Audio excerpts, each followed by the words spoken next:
Hey, welcome to the Instructors Roundtable. My name is Adam Kanak, and I'm going to be your host for this panel.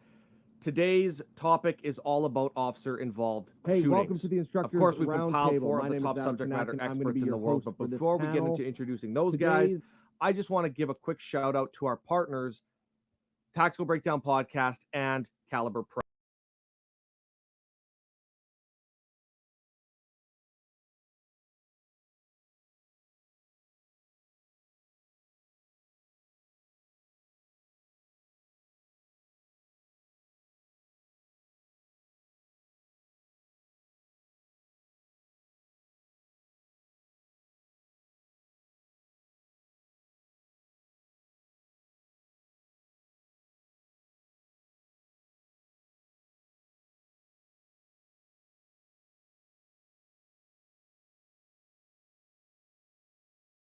The Instructors Roundtable. My name is Adam Kanak, and I'm going to be your host for this panel. Today's topic is all about officer-involved shootings. Of course, we've compiled four of the top subject matter experts in the world, but before we get into introducing those guys, I just want to give a quick shout out to our partners, Tactical Breakdown Podcast and Caliber Press. Now, of course, I'm the host of the Tactical Breakdown Podcast, and I couldn't be more honored to bring that to you each and every week. But we have partnered with our friends at Caliber Press. Now, if you don't know who Caliber Press is, they have been leading the way in law enforcement training for decades. They do over 200 live training events across North America each and every year and have put out publications, books, articles, and resources for law enforcement. They're top tier. You got to check these guys out. Go to caliberpress.com for more information on them. Now, let's talk about the roundtable. What is the Instructors Roundtable? We've had a lot of people ask questions. Hey, what is this IRT? What are you talking about? Well, real simply, before we get into this, the Instructors Roundtable is a panel discussion. We're going to do it over the next 3 hours, and it's a live conversation between four experts on any given topic. Of course, this week is about officer-involved shootings. The first IRT that we did was on use of force and defensive tactics, and we're going to be announcing the topics of the next IRTs coming up in the weeks after each release. So, where can you get access to more information on the IRT and or the Tactical Breakdown podcast? Go to thebreakdown.ca/IRT or just simply thebreakdown.ca. You can get all the links, all the information, not only to the podcast, to the roundtable, but to our amazing partners and sponsors. So go check that out. So before we jump into the show, I do want to give a quick introduction as to who our panelists are for this episode for round 2 on officer-involved shootings. So let's jump into that. Here we go. I'm going to kick it off by introducing a dear friend of mine and former guest of the Tactical Breakdown podcast, Mr. Chris Lussow. So Chris is a 32-year veteran in law enforcement. He spent over 20 years dedicated to the emergency task force as a tactical operator, team leader, and senior training instructor. His role as a senior instructor included major project planning, organizational interoperability, and the implementation of resources for Joint Special Forces operations. And his largest engagement included over 44 tactical team warrants being conducted simultaneously. Chris's personal experience in officer-involved shootings led to the implementation of a peer support program for officer-involved shootings with his agency. The program is available across Canada and provides a direct officer-to-officer connection, focusing on mental well-being, post-incident investigation processes, and inquest expectations. It's an honor to have Chris on the show. Next up on our panel is Laura Scarry. Laura is one of the most sought-after defense attorneys by law enforcement officers and agencies in North America. A partner at Diano and Scarry, the majority of her work has been in the representation of police officers, supervisors, administrators, and the agencies they work for. She has a unique perspective, having been a former police officer. Laura is a certified force science analyst from the Force Science Institute, making the acquired knowledge that she has, including human dynamics in officer-involved shooting incidents, coupled with her legal and practical experience, she's one of the best in the world. She is the most proud of being trusted and called on by police officers and municipalities when it comes to legal representation for their officers within hours of them being involved in critical incidents, such as officer-involved shootings and in-custody deaths. Laura, thank you so much for joining us on the show.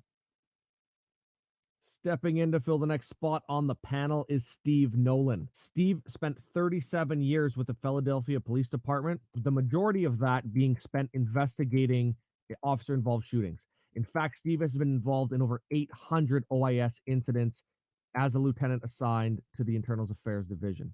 He also served as the commanding officer of the newly formed Officer-Involved Shooting Investigation, or OISI unit, with the Philadelphia Police Department.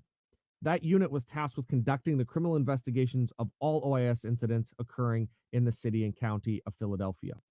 Steve formulated the policy and operational procedures for the unit and selected and trained the unit personnel. He has been teaching OIS courses for the last 5 years for law enforcement personnel and agencies in Pennsylvania and New Jersey, in addition to consulting law enforcement in OIS matters. Steve, thanks for being here. And rounding out our panel is, of course, Jim Glennon. Jim is the owner of Caliber Press and co-author of Street Survival 2: Tactics for Deadly Force Encounters. In a word, Jim is synonymous with law enforcement training in North America. He's held positions from patrol officer to lieutenant. He was selected as the first commander of investigations for a newly formed DuPage County Major Crimes Homicide Task Force. Jim also has a bachelor's in psychology, a master's in police management, and has taught various courses for both law enforcement and private industry. He specializes in 3 fields: officer safety, communication, and leadership. Of course, it's an honor for me to have Jim and the rest of our panelists on the show. Jim gets a special honor of being able to help me announce the winner of our live giveaway coming up later in the show. So, Jim, thank you so much for being here. As you can see, there's a wealth of knowledge and experience, and I'm so honored and excited to have these 4 experts on the panel with us today. I hope you are as well. So without any further ado, let's bring the panelists on and let's jump right into this roundtable on officer-involved shootings. Here we go.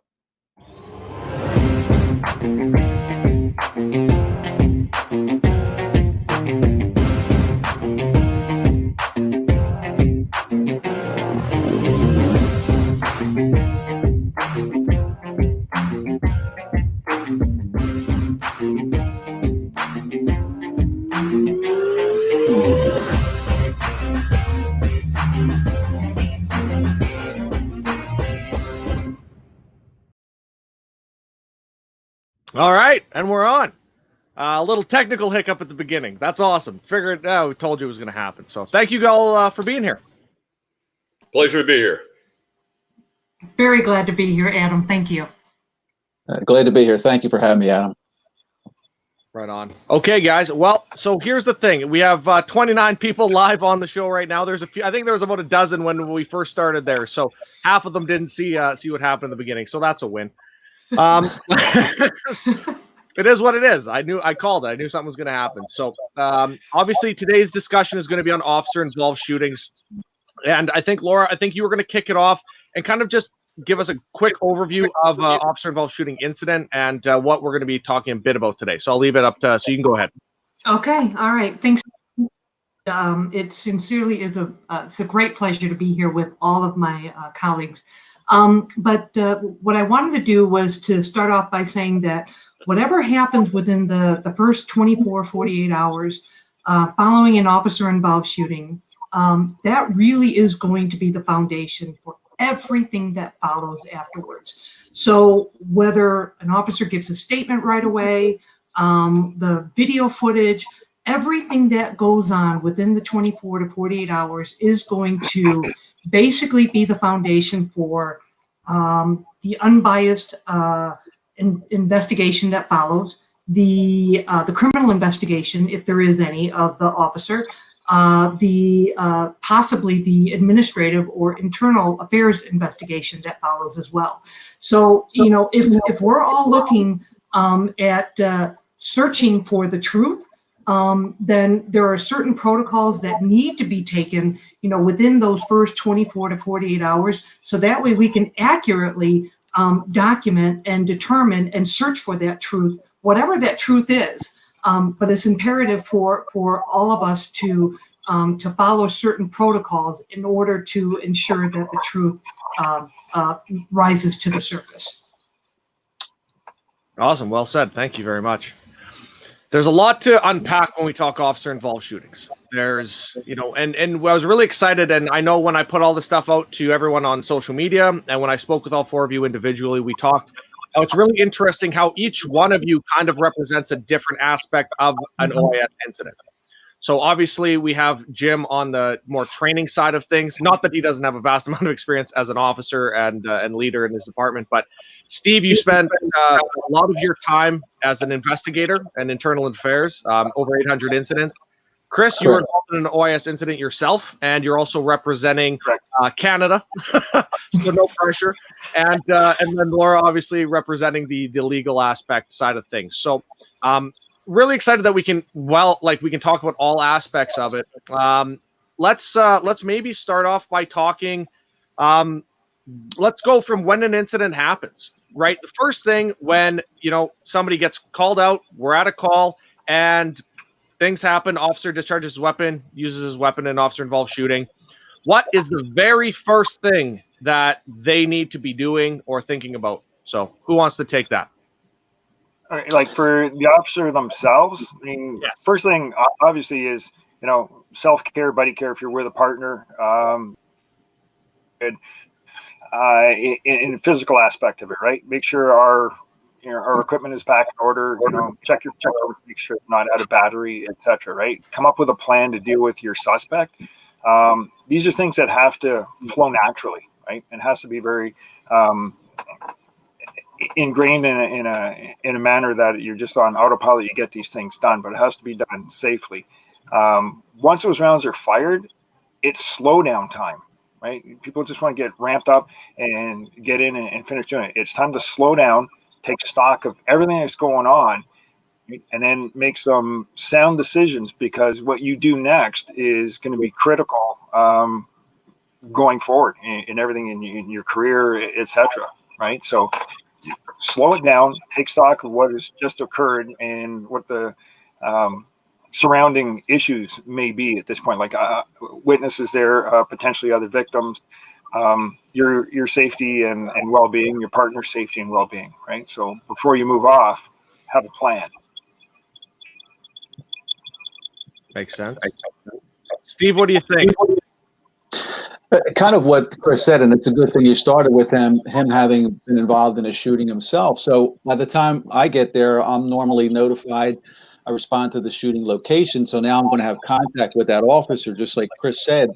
Hopefully he's got a little opportunity to come down and to settle things down. And then I'm going to ask that officer for basically what we refer to as a public safety statement. And that is, hey, Chris, are we looking for any additional suspects for the safety of the public?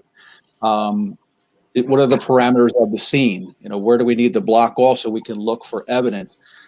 Direction of fire. Can you tell me what direction you fired and what direction if the suspect fired at you, so we can look down range and we don't have grandma sitting in her living room 3 blocks away with a bullet in her and we've never checked in that direction. So there's some of the things I'm going to do as an investigator when I first get to the scene, in addition to the officer's okay.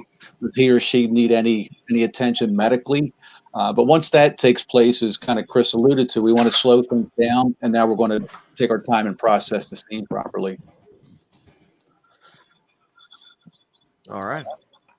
Yeah, so I just want to on like direct fire, anyone outstanding, etc. Like critical things that have to. Their decisions have to be made. That incident for the officer involved doesn't end once those rounds are fired. Like that's just the start of it, really. Right. So you're absolutely right. That's where the training has to kick in as to what to do after these. Right. Right. I'd like to ask a question to Steve, and this will kind of bleed into Laura a little bit. Steve, you did a lot of officer-involved shooting investigations. When you were doing those, were any of your officers wearing body cameras at the time? Not until the last few years, Jim. And, obviously in Philadelphia, we're going through a pilot program the last couple of years for certain districts, not the entire force. So up until the last couple of years, now prior to that, we did not have body cameras. So, traveling the country and interviewing all these officers have been involved in this. And I did some officer-involved investigations also. And I was involved in a close quarters gunfight after I was already with Caliber Press and been on the job 25 years. So a lot of things went through my mind that day outside of just, I was the boss.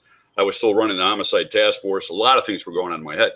But one of the things, Laura, that we're seeing around the country is, and Steve, that's why I asked you this question, those cameras are on, and these officers are in such a state of stress that what we do internally mostly is we try to process what has just happened. What we try to do is, one of the things we say in our class is the brain hates a vacuum of information. So we start to process what happened. I mean, even if we have an argument with our spouse afterwards, we're trying to process what just occurred. But a lot of these officers now are processing this stuff out loud while their cameras are on. And I was curious, Steve and Laura, obviously from a legal standpoint, what do you do with the cameras? Because now, you know, as Chris said, this just starts the process, because now that you're physically safe, we have to admit the next thing we're thinking, are we going to be legally safe? And there's a lot going on. There is a lot going on. Yeah. Okay. Go ahead, Laura. Thank you, Steve. You're 100% correct. And, you know, unfortunately, and this has been a source of frustration for me as an attorney, because for whatever reason, we've got agencies that have decided to utilize body-worn cameras, the mobile audio video systems in our squad cars, you know, because that's going to solve everything, right? That's just going to show the truth, when it really doesn't necessarily. And, you know, and really the source of my frustration is we are using technology that we're only just now beginning to understand. Right. And so, you know, we've got agencies that have spent, you know, thousands, possibly hundreds of thousands of dollars on this technology. And then we're requiring our officers or our investigators to look at the video without understanding the scientific research behind that video and what that video means. And I'm not the expert to talk about that, but I'm just kind of, you know, just explaining that there are problems with having this type of technology in our police agencies without a complete understanding as to what that technology means. Now, getting back to your question, Jim, it's a really important question, because we have incidents where there are some agencies that do not have a program where their officers utilize body-worn cameras, right? And then we've got our neighboring agencies that utilize body-worn cameras. Now, we all know that whenever there's an officer-involved shooting, let's say in municipality A, we know that officers from municipality B, C, and D, everybody's going to come out there because they're trying to help the municipality A. So assuming that municipality A doesn't have body-worn cameras, or their officers do not wear body-worn cameras, but then all the officers from municipalities B, C, and D, they have policies that require officers to utilize their body-worn cameras, and to utilize them whenever they're, I don't know, it depends on the policy, and we'll spend some more time, you know, talking about that, I'm sure, in the future of this in this podcast. But what do we do with those officers who have policies requiring their body-worn cameras remain on while an officer from municipality A is the one who was actually involved in the shooting? Can a supervisor from municipality A direct an officer from municipality B to turn off his or her camera?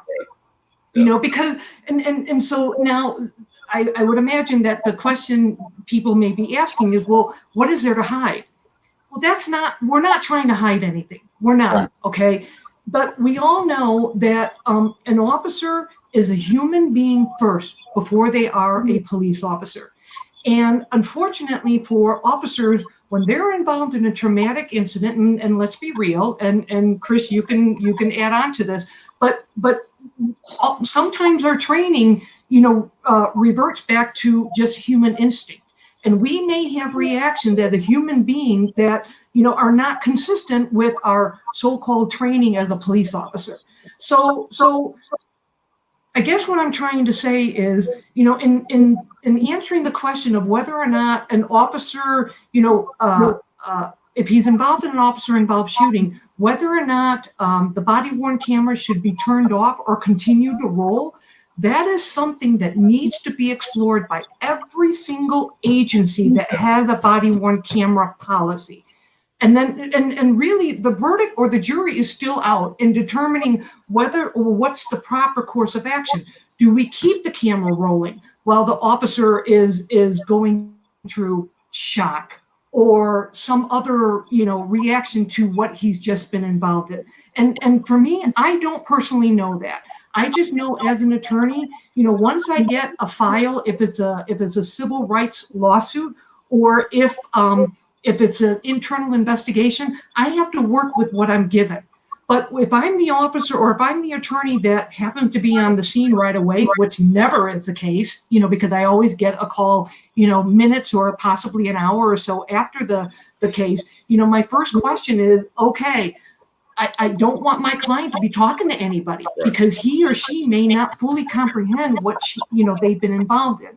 So I know that I've sort of rambled on, but these are the issues that, they're tough issues to grapple with as law enforcement officers and with respect to our agencies. And before I depart to let my colleagues speak, the body-worn camera policy, I've been involved in the crafting of policies for several agencies, and to include an organization that is a national organization that crafts department policies. The body-worn camera policy, I think, is probably the most difficult policy to craft. Give me a pursuit policy, give me a deadly force policy or a use of force policy any day. But there are so many ramifications that flow from the use of a body-worn camera or a dash cam. And sometimes our agencies they're not thinking about the ramifications and the consequences that flow from utilizing this, what I think is a wonderful piece of technology. But we've got to understand what that technology requires. So. Well, one of the things that I've seen and experienced by talking to all these officers around the country is that, and then watching the media, and Steve, you probably ran into this.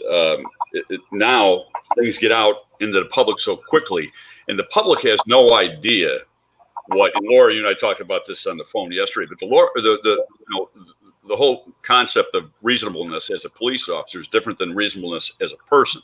So we learn things like human performance and what happens under stress and what happens to your memory and all of this kind of stuff. But the public looks at a shooting as though it was on NCIS, and it's black or white. It's this or that. And there are so many different aspects of officer-involved shooting that, and you just said, my biggest argument is that we don't train, we don't write the policies the right way. Like you said about the body-worn cameras, there's an issue. I forget what state. Maybe you guys will remember this, but it just happened. And the supervisor on the scene said, don't say anything while your cameras are on. Now he was doing that to protect the police officers, not to hide anything. He knows what happens after when you got 10 cops standing around after a shooting, and somebody's going to say something that they probably shouldn't, and now that's on record, and it's hard to explain later on when you don't even remember you said it. Under that kind of stress. So. Well, that's a good point you make, Jim. I'll just touch on that a minute when you said about social media. Now we have a police shooting, and 10 minutes, it's broadcast around the world. Adam, I don't know if you have it in there, that little excerpt that I sent you where it's a social media post that shows an officer on the standing by over a male who's on the ground. Did I send you that picture? Yeah, I'll find it for you. Just give me a second. Okay. And while he's looking for that, basically what it was a police officer who was off duty, heard a commotion outside of his house, which turned out to be an armed gunman robbing a woman. The off-duty police officer comes out, gives chase to the individual. The male shoots at the off-duty officer. The officer returns fire. It's a running gun battle for several blocks. And at some point, the male eventually comes to rest, succumbs to his wounds on a street corner. And the off-duty officer is standing over him, just training his gun on him, and he's on the cell phone at the same time calling 911. And somebody immediately posts, I just saw this cop shoot this guy, which they didn't. It did not happen there. But that's where police departments have to be on top of this. You almost have to have a social media person in your police department who is monitoring everything that goes on. So when you have a police shooting incident, you can get ahead of this to immediately dispel rumors, to get some factual information out there. Again, it's like Laura and Jim both said, it's not that anything's trying to be hidden, but we live in a world where people put something out and that's, according to them, the gospel truth, when in fact it's not. Right. And everything can be taken out of context. And you know what? I'd like to stay on social media for a minute in the context of an officer-involved shooting, because one of the things as an attorney, if I get the phone call, let's say, 5 minutes after a shooting incident, and I'm on my way to the scene, my concern is the officer's safety, because obviously police officers, just by the mere fact that they're wearing a department uniform, that makes them a target. It makes them a target. And I hate to say that, but long gone are the days where police officers were respected by everybody. And I understand that there's bad apples out there, but for the most part, we've got a situation where police officers, authority figures are targeted just by the mere fact that they're wearing a uniform. So for me as an attorney, whenever I'm responding to a scene, I'm always concerned about the officer's safety. So hitting on what Steve said, hitting on what Jim said, the social media, we can live stream now. I mean, we're live streaming now as we speak, right? So in the event of an officer-involved shooting, we may have people that come out of the woodwork. They've got their cell phones, and then as the scene is unfolding, we've got people that are videoing, the incident, right? And then it can be live streamed at that moment in time.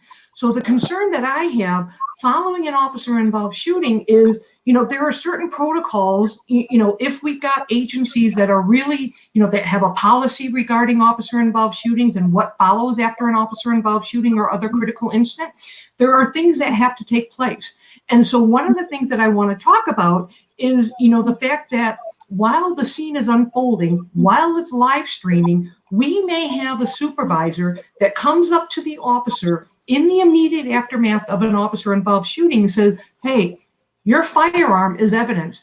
I need that firearm right now. Well, what do we do at that point in time?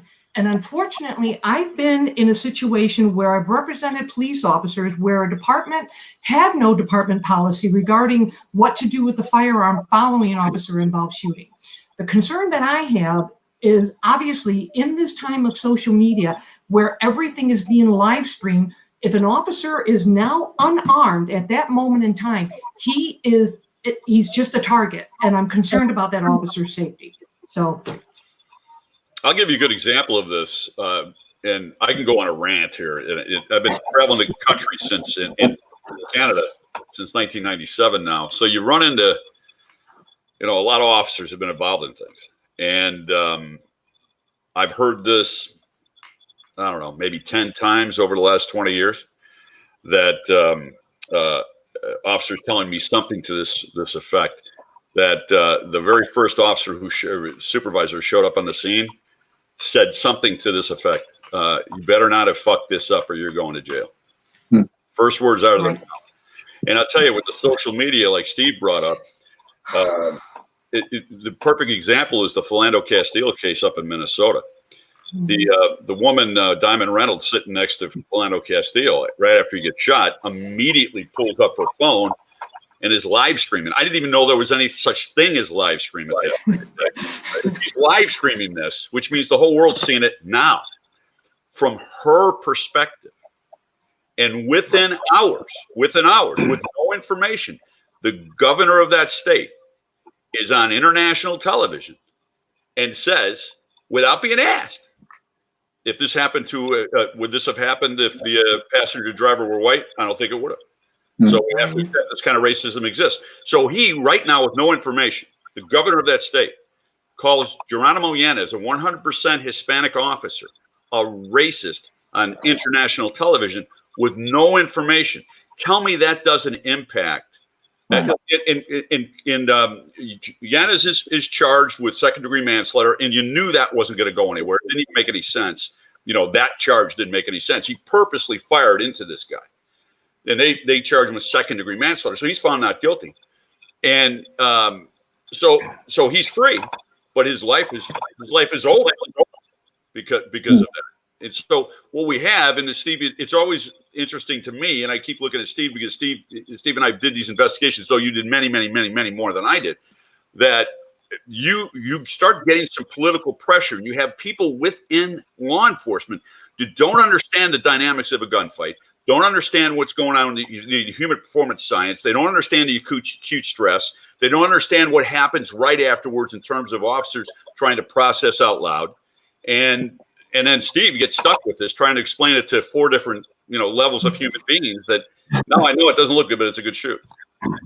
Well, not only that, Jim, and you're exactly right. Then speaking to the family, that was part of the protocol that I set up, that if we shoot someone and certainly kill them, then I would go to the family and explain to them what the process is, answer any questions I could. And a lot of times, some I did not know the answer to just yet. But you're right, you have all that coming together at once. So you have people chiming in, again, like you said, and that I think Adam found that little snippet of the social media post. So you have something that's immediately going out to the whole world, with somebody chiming in saying that, oh yeah, I just saw this happen, and this cop just shot this kid down for no reason, and it didn't happen that way. No. So you're already behind the 8 ball. Now you're almost having to, I don't just want to say dance around, but you're having to come up with quick answers.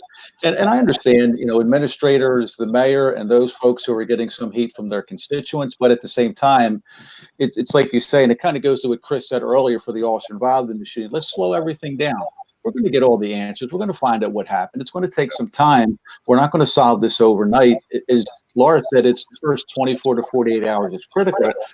But after that point, now let's just slow down and we can gather all our evidence, get all our video, our audio, investigative tools, anything and everything we have. It's like coming to a puzzle that's place, and you're gathering all the pieces and trying to come up with a semblance of, in all likelihood, it happened this way. But trying to do that while you have some outside input and often from people who don't know the, as you mentioned, the dynamics, Jim, it's harrowing. Yeah. Steve, can I ask you, with your agency, how many officers did you have in your agency? I'm just curious because I'm going to follow up with a question. About 6,500. Okay. Because I like what you offered, and that was, you were responsible for talking to members of the family, right? Correct. Yep. But I will tell you, there's a number of officer-involved shootings that occur in agencies of 5 sworn officers, 20 sworn officers, maybe 50 sworn officers, right? And so I love the fact that you were responsible for communicating with the family, because oftentimes I find that in representing police officers in the municipalities in these civil rights lawsuits, these lawsuits are due in part to the fact that the family wants answers. They want answers. And unfortunately, we've got a number of our agencies that just shut down, and they hide behind something, and they just don't want to talk, I don't think the way that we've been doing things for years is working anymore, especially in this time, of social media, right? So the question that I have, and really I'm intrigued by this, because I think a lot of times, if the agency would have communication with the family members, that I'm not saying that that's going to stop civil rights litigation. It's not, okay? Because we all know that civil rights litigation, I mean, it's made some law firms, very, very rich, okay? Sure. And meaning, on behalf of the plaintiffs and so on. So we're not going to stop all these lawsuits, but there are a number of incidents and stories that I've heard from across the country where, the families of the person who was killed by the police officer, they just wanted answers. That's all they wanted, right? So I guess the question I have is, what do these small agencies do then, when they don't have a social media person, at the helm? They don't have a body that's available to communicate with the members of the family. What do we do? And that's a good question. And my answer to that, Laura, is kind of like as we say to everything else, is be prepared. And when I do the training for these other agencies, and a lot of them are small town agencies, if you will, and I'll bring that exact topic up. So if you don't have somebody, and a lot of times they don't have somebody who's media savvy, or they don't have that person who can do a death notification. So, well, now's the time to be prepared for that. So even if it's a small agency, maybe you have to outsource or look at your tech department. Hey, Joe or Jimmy or Sally, can you help us out with this and walk us through what we need to do, and get ready to get that in place? Because as you said, it's the most unpleasant thing to do when you have to go to somebody and tell them, hey, one of my teammates, for all intents and purposes, shot and killed your son. But it's a necessary thing, because we have to give them some information. And again, I can't give them everything because I don't know everything. And some things I'm precluded from telling them because it might come into play legally. But I've always given them, here's what I know. I always provide them with, here's my cell phone number. And some people will say, are you nuts giving them your cell phone number? That's no problem. I give them my cell phone number. Once they call me, if they do, I let them know, look, I may not always be able to get back to you right away, but I'll get back to you when I can. I've never had a problem with it where somebody's abused it. Maybe they will sometime, but I've never run into that. And as you said, Laura, it goes to diffusing, especially when we get to the lawsuit part, when we're adding to the check at times, where we can at least knock a zero off. Well, I at least heard from the police department. Yeah, they did keep me informed. Laura, I have another answer to that, which is everything Steve said was great. By us, and we live in the same area. My department was about 75, 80 guys in a pretty big county right next to Cook County. But all over the state, I think the answer I'm trying to get to is this. I think everybody should look at task force type mentalities. Because the task force in DuPage County literally started because Addison, Illinois, had a homicide where, you know what I'm talking about, right? I do. They literally kidnapped a 9-month pregnant woman, killed her, cut the baby out, stole the baby, and then murdered the 8-year-old brother of this now newborn baby. And the detectives were literally hiring patrol officers overtime to drive these detectives around. They couldn't drive their cars; they were so tired. So we developed this task force that started in about 1996, and I happen to be honored with being the first investigative commander. But the point is that if you have people who are specially trained, and we had 2 PIOs that were specially trained, and the chiefs were all told, if you call the task force is in charge. You cannot talk. So the opposite of what you said, Laura, where too many departments just hunker down, then you got the opposite. And I think, Steve, this happens in the bigger departments where you got chiefs out there not knowing what they're talking about. Yep. And they're going, well, we're going to get to the bottom. We're going to, and they promise things, or they give the inference that this is going to be a fast, quick thing. And then there's Steve going, no, it's not. It's not. Right. So, Either way, the agencies have to come up with like a crisis communication plan, right? Like every city has one for floods, tornadoes, hurricanes, whatever. Correct. They got to come up with a crisis communication plan. So in that regard, the police departments should be able to come out with a statement of something that, we're looking into it, etc. Understandably, there's certain rules and laws that are going to dictate it. Up here, our department, can come out with more of a benign statement that is being looked after by the SIU, a Special Investigations Unit, right? It's an independent body by the province that investigates our shootings, right? Or any other injuries, etc. And they look at their mandate is looking for any wrongdoing on the police. It's turned over to them, and then they have their own information officers come out and say, we're looking at this, and they give out, limited amount of facts, but lay out exactly, what it is they're looking at, or if it's more confidential, they pretty much give you that blanket statement. We're looking into it. We'll get back to you when we have more information. And at least they're getting out in front of it, and it's not throwing up the wall and new information coming out, right? On a note of social media, we try to tell our officers, like, there's a lot of social media out there. You're always on camera, etc. In that regard, stay off it yourself. You're involved in something, don't be broadcasting, don't be Facebooking your friends, don't just get off of stuff, right? Because Laura, as you know, that's all going to be subpoenable later, right? Someone can do production orders, etc., and get all that information, right? And just you put it out to somebody else, you have no privacy to that. Someone else can screenshot it or get it from somebody else, and it's there, right? So you're involved in something, just stay off the social media yourself. What we talk about in the classes a lot is that training is probably, I believe, the biggest systemic problem in law enforcement is the way we lead our people in training. I really think that's the biggest problems we have. It's not that we're overly violent, we shoot too many people. All the statistics and research shows we're not even close to what people think. But we wind up getting saddled with all so much little training that we do the minimum, the bare minimum. What I believe you should do is go over use of force policy about 4 times a year with everybody in the agency, and say, look at this. Here's the pre-shoot aspect of it. Here's the shoot aspect. But let's now talk about what's going to happen afterwards. Right. And then these policies should have addendums, I think, rather than policies, which we call protocols, where you say exactly what you just said, Chris. Stay off social media. Don't be talking to your aunt about this. Don't be getting a haircut and saying something. Just, but also an explanation of what happens to the brain, what happens to the body, what will the stress do to you. Don't be shocked that you're not able to sleep, or you're rerunning this over in your head, or you remember something a day later, or you're confused. We don't prepare our guys for that aspect of it all. And Steve, I'm sure you've run into that where guys are just staring at you. And one of the interesting things about these new body cameras, I've heard officers around the country say, when I saw the body camera of my shooting, one guy told me, I looked at the investigator and I said, yeah, that's not what happened. Right. Which means that's not the way he perceived it. He didn't perceive it on a screen. The guy's trying to kill him. So he gets this tunnel vision, and so when then they see it and they look at, Steve, when you're investigating, they look in the eye like deer in headlights, right? Sure. Exactly.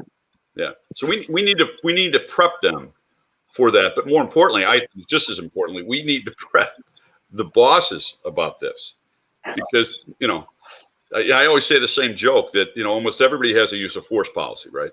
And that use of force policy says, if you use force, you have to fill this out.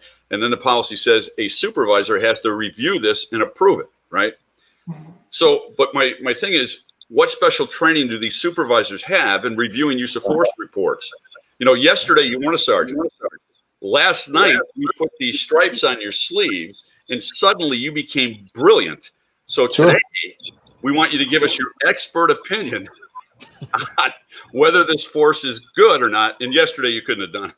So. Well, and to follow up on that, Jim, because I've had situations where I've represented clients, and in certain situations, you've got supervisors that are reviewing, the amount of force that was used, whether it's deadly force or, a taser, pepper spray, whatever the case may be. And, and I find this in some of the administrative investigations that I'm representing the individual officers in. And so then, let's say that if we've completed the interview, and typically I like to have conversations with, the administrative heads, because I want to know where they're going, when it comes to potential discipline for the officers. And I can't tell you how many times I'm frustrated when I hear, well, that's not how I would have done it. That's not how I would have done it. And I'm like, well, who made you God, and who made you the all-important person, as to determining whether or not, the officer's use of force was proper or not? Because, really, aren't we trying to determine, especially in an administrative investigation, aren't we trying to determine whether or not the officer's use of force fell in line with policy? Okay, so that's for the administrative investigation. So it's not up to the chief or the sheriff or whoever to say, well, that's not how I would have done it. That's not the question that needs to be answered. Now, when it comes to a civil rights lawsuit, then the answer or the question is, was the officer's conduct reasonable? And again, it's not up to whether the chief or the administrative would have used the amount of force that the officer used. The question becomes, was the conduct of the officer reasonable? So it's just, you know, these are kind of like war stories that we're telling, but these happen time and time and time again. And I cannot tell you the amount of frustration that I have when I'm representing an officer who, in my humble opinion, you know, looking at the policy, looking at the case law, you know, the officer's use of force was reasonable. It was within the parameters of the policy, and yet we've got administrators that are calling for the termination of an officer because that's not what they would have done. But I digress. Yeah, exactly. And on that note, we look at, you know, the reasonableness, etc., right? But we have to look at it within the eyes of that officer. You know, that statement of, I wouldn't have done it that way. Well, I might not have. You know, I got, you know, 32 plus years, you know, my time on the tactical team. I'm going to look at a situation, an evolving event, incident, completely different than the officer who's got a year on the job, 2 years on the job. You know, what's their experience at? It's not as simple as, here's the stimulus, here's the response. How's the knife, shoot him. There's a lot more to it than that, right? So for someone to say, well, I wouldn't have done it. Okay, maybe you wouldn't have. Other people may say, I would have done it sooner. Okay, base it on your experience, your education, you know, your lived experiences, etc., and everything you've brought up until that point in time, right? We can't really judge it on what we know, you know, a second after those rounds are fired doesn't have any basis in regards to what happened leading up to that, right? So it's based on what that officer knew at that time, right? And based on, as we say, their perception, how did they see it, and how did they process that information? I've got another thing I want to throw back out to the group here, and there is a difference between the four of us. Obviously, we have different experiences. Steve, you're from a department of 6,500, and I'm from one of 75, 80 guys. But in a task force in the second most populous county in Illinois.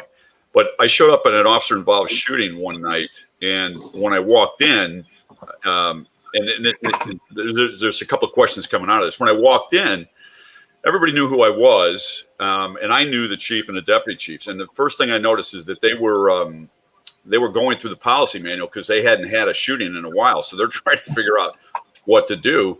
And so I met the kid who was involved in the shoot, and it was a good shoot. The guy tried to run him over with a car, and the guy had just shot his wife in the face prior to that, and that's why he was being stopped by the officer. So I already kind of knew this was going to be okay. But the officer right away wanted to talk to me. He knew me. I trained him in the academy, and he liked me, trusted me. So he wanted to start talking. And I told him, no, don't say anything yet. I want you to get an attorney here. And he said to me, he goes, you think I need an attorney? And I said, yeah, but not because I did anything wrong, because you're about to give a statement that is going to affect the rest of your life. Right. So calmed him down, got his attorney, and I knew his attorney too. And I said, yeah, you need a couple of days to settle down. Don't be talking to anybody about it. You know, if you want to have a beer with, he said he wanted to have a beer with his father. I said, great. Keep the conversation limited to anybody outside. Rest. I want you to get some rest, probably 2 days. And I let him go home. Well, when I was letting him go home, the deputy chief, who was a nice guy, and I knew him, said, Jim, you cannot let him go home. And I said, why? He goes, he has to fill a report out before he goes home.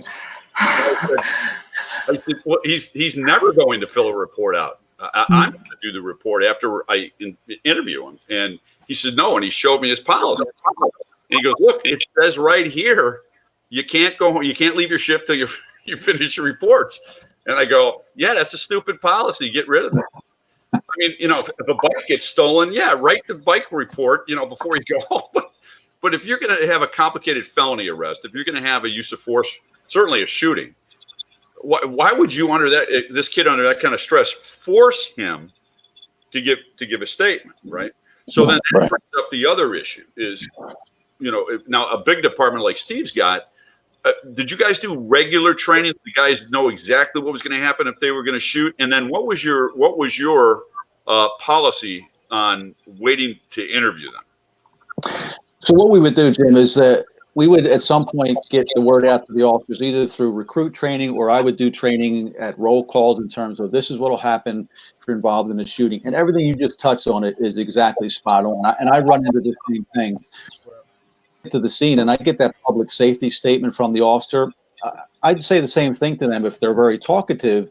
You don't need to say anything else, and you shouldn't say anything else. Now, John Q. Citizen hearing that would say, oh, well, Steve doesn't want him to talk. He's trying to hide stuff. Absolutely not. The officer is now the subject of a criminal investigation, and he or she has rights like anybody else. And like you said, I know that night whether it's a good shooting or bad shooting, and not because I have, I'm a soothsayer, but because I can see the facts. So I can tell, where this is going. And I've had to arrest officers, probably the most unpleasant thing I've had to do, but I'll do that if I have to, if they've violated the law. But that said, what we do, Jim, is just like you said, is if there are people on the scene, and I've run into the same thing where you have bosses who think they know and they don't, and you just have to kind of gently tell them, look, it's better if you don't do this, or they shouldn't be doing that. And our policy is such that is written in there, that the only thing they'll be filling out that night, the only thing is any injury paperwork, or to sign for their property receipt indicating that their gun is being switched out. We're taking possession of their gun, we're giving them a replacement gun, but they're not to fill out any other use of force reports, for the same reason why we're not going to interview an officer 10 minutes after the incident, because there's going to be so many things that they don't even know that they said or did. So we don't want them putting that to paper, just like we don't want them to articulate that verbally to us. And you had another question in there, Jim. I forget what it might have been. Yeah, what was your policy on when did you interview these guys? I mean, okay, and that's a great question, because having been on both sides of this, from 1998 to 2016, when I was in internal affairs, I wasn't able to interview the discharging officer for sometimes 5 months, 6 months, sometimes years later. And here's why: because under the old protocol, the district attorney's office reviewed everything related to the officer's discharge. And then once they looked at everything, they would give us the clearance letter. There's no charges, criminal charges warrant against Officer Nolan for his discharge on such and such a date. And then I would put on that administrative hat and I would interview the officer. So 5 months, 6 months later, I'm interviewing the discharging officer, the most important person in the event, by the way. And I said to my bosses at times, why are we doing this? Why don't we just take a compelled interview from the officer? The DA's office can't use it against the officer in a criminal trial if they were to decide to charge him or her. And it was always the same answer of, that's just the way we do it. Now, fast forward to 2016, when the DOJ said, listen, you need to change the process up here. You should have a criminal investigative team of select trained detectives who are the lead for every police shooting incident, and an administrative investigative unit, internal affairs. The administrative side will take a compelled interview 3 days after the event, whether they all good night's sleep, has the time to de-stress and come down. That was the best thing. So 2016 could be 5 months, 6 months, sometimes a year. One guy was 6 years before the DA's office cleared him, and he died before we got a chance to interview him. True story. Wow. There's sorry, real quick. We got a lot of questions that were submitted prior to this, and I shared them all with all of you. And one of the ones that kept coming up was with points to consider: the failure to wait 48 to 72 hours before conducting a formal interview, and the lack of interviewing skill by the investigator. So does somebody want to talk on that maybe? Can I want to mention something interesting, because Laura could speak on this for probably the next 2.5 hours. So we'll go get something to eat back. I'm an absolute firm believer in letting these guys settle down and having a couple of sleep cycles. But Judge Napolitano, who I generally agree with because he's 5,000 times smarter than I am when it comes to the law, he balked at that when Dallas put that in their the rules and regs through their union. And he said the words he used on TV were, the general public doesn't get that same option. And I wrote him, and not surprisingly, he didn't write me back. And I said, Judge, you're a smart guy, but you're wrong in this case. And here's why. Because the general public never, ever has to give us a statement. But if you're a police officer and you want to keep your job, at some point, you have to give a statement. So to immediately, within seconds or minutes, compel an officer to tell you everything that happened, first off, just physiologically, biologically, psychologically, emotionally, it wouldn't work. And we shouldn't be treating these officers immediately as though they're criminals, that they just committed a crime. Yes. So, but there is no real consensus, and there never will be, about when your memory is best, because your memory is always going to have gaps in it. And that's one of the issues with body cameras now, is the body cameras have proven one thing, and look at all the studies out there. We're not using force anywhere near the way that everybody thought we were using force. We're not. Washington Post says we're not doing it. We show all these stats on our classes. But the one thing that is happening is that these officers, when they make their statement, if they don't look at their cameras, there is always going to be an inconsistency in there. And then how do attorneys use that? As though they're lying when they're not. That's just the natural reality of your memory is not fantastic. I mean, the thing that we ask officers to do, if you think about it, is everything that happened in the last 10 minutes, even not in a shooting, anything, in the last 10 minutes, tell us everything that happened in chronological order with full sentences of what everybody involved said and did. It's an impossible feat.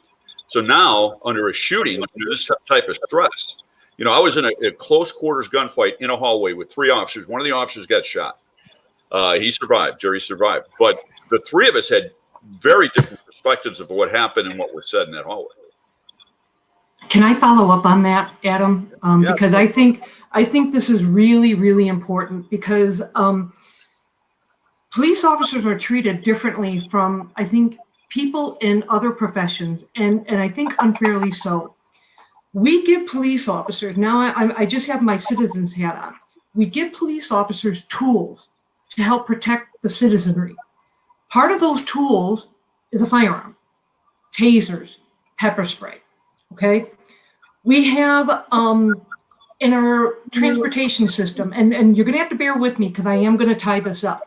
We have a transportation system that consists of airlines, of trains, of automobiles. We have doctors that are given tools. They're given surgical knives to perform operations on people that have illnesses or whatever. So when officers use their tools that they're authorized to use, we treat them totally different from other people who are in different professions. We expect officers to give a statement right away. But when it comes to, and I'm going to use a variety of different examples, and again, I'm going to try to tie this all up. We have, let's say that we have an airline accident, okay? 190 people are killed because of an airline crash. The NTSB will come in, let's say that it happens in the United States. So the NTSB will come in and they will do what I will consider an unbiased investigation. They're just trying to search for the truth, right? Then we have a train accident. Let's say an Amtrak derails, killing several people that were traveling over the holidays. The NTSB comes in and conducts their unbiased investigation because they're trying to figure out what happened. The Deepwater Horizon, some of you may remember that was in the Gulf of Mexico, where an oil platform exploded and leaking hundreds of thousands of gallons of oil, in the Gulf. And so there was an investigation that was conducted, right? Following that. Normally when there is a death following a medical procedure, there's going to be an investigation. But none of those investigations are criminal. But we have to label an officer-involved shooting many times across the country a criminal investigation. And I think it's safe to say that whenever an officer is involved in a criminal investigation, he knows that there are certain rules that apply. One of those rules is Miranda, and that allows officers not to incriminate themselves under the Fifth Amendment, just like any other citizen has as part of their constitutional rights. So I guess what I'm trying to, and this has been a source of frustration for me over the course of, my 25 plus years of doing this job.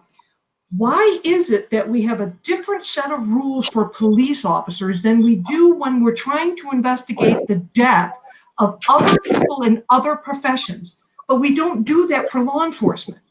So we label it a criminal investigation. We label it an administrative or internal investigation right away. Well, when you do that, if officers have attorneys in those types of situations, well, they're going to exercise their rights under, a criminal investigation. They may exercise their rights under Miranda. They may exercise their rights under Garrity or Liebard or, for those people out in California. And I'm sure there may be something similar in Canada. So I guess I take issue with the judge that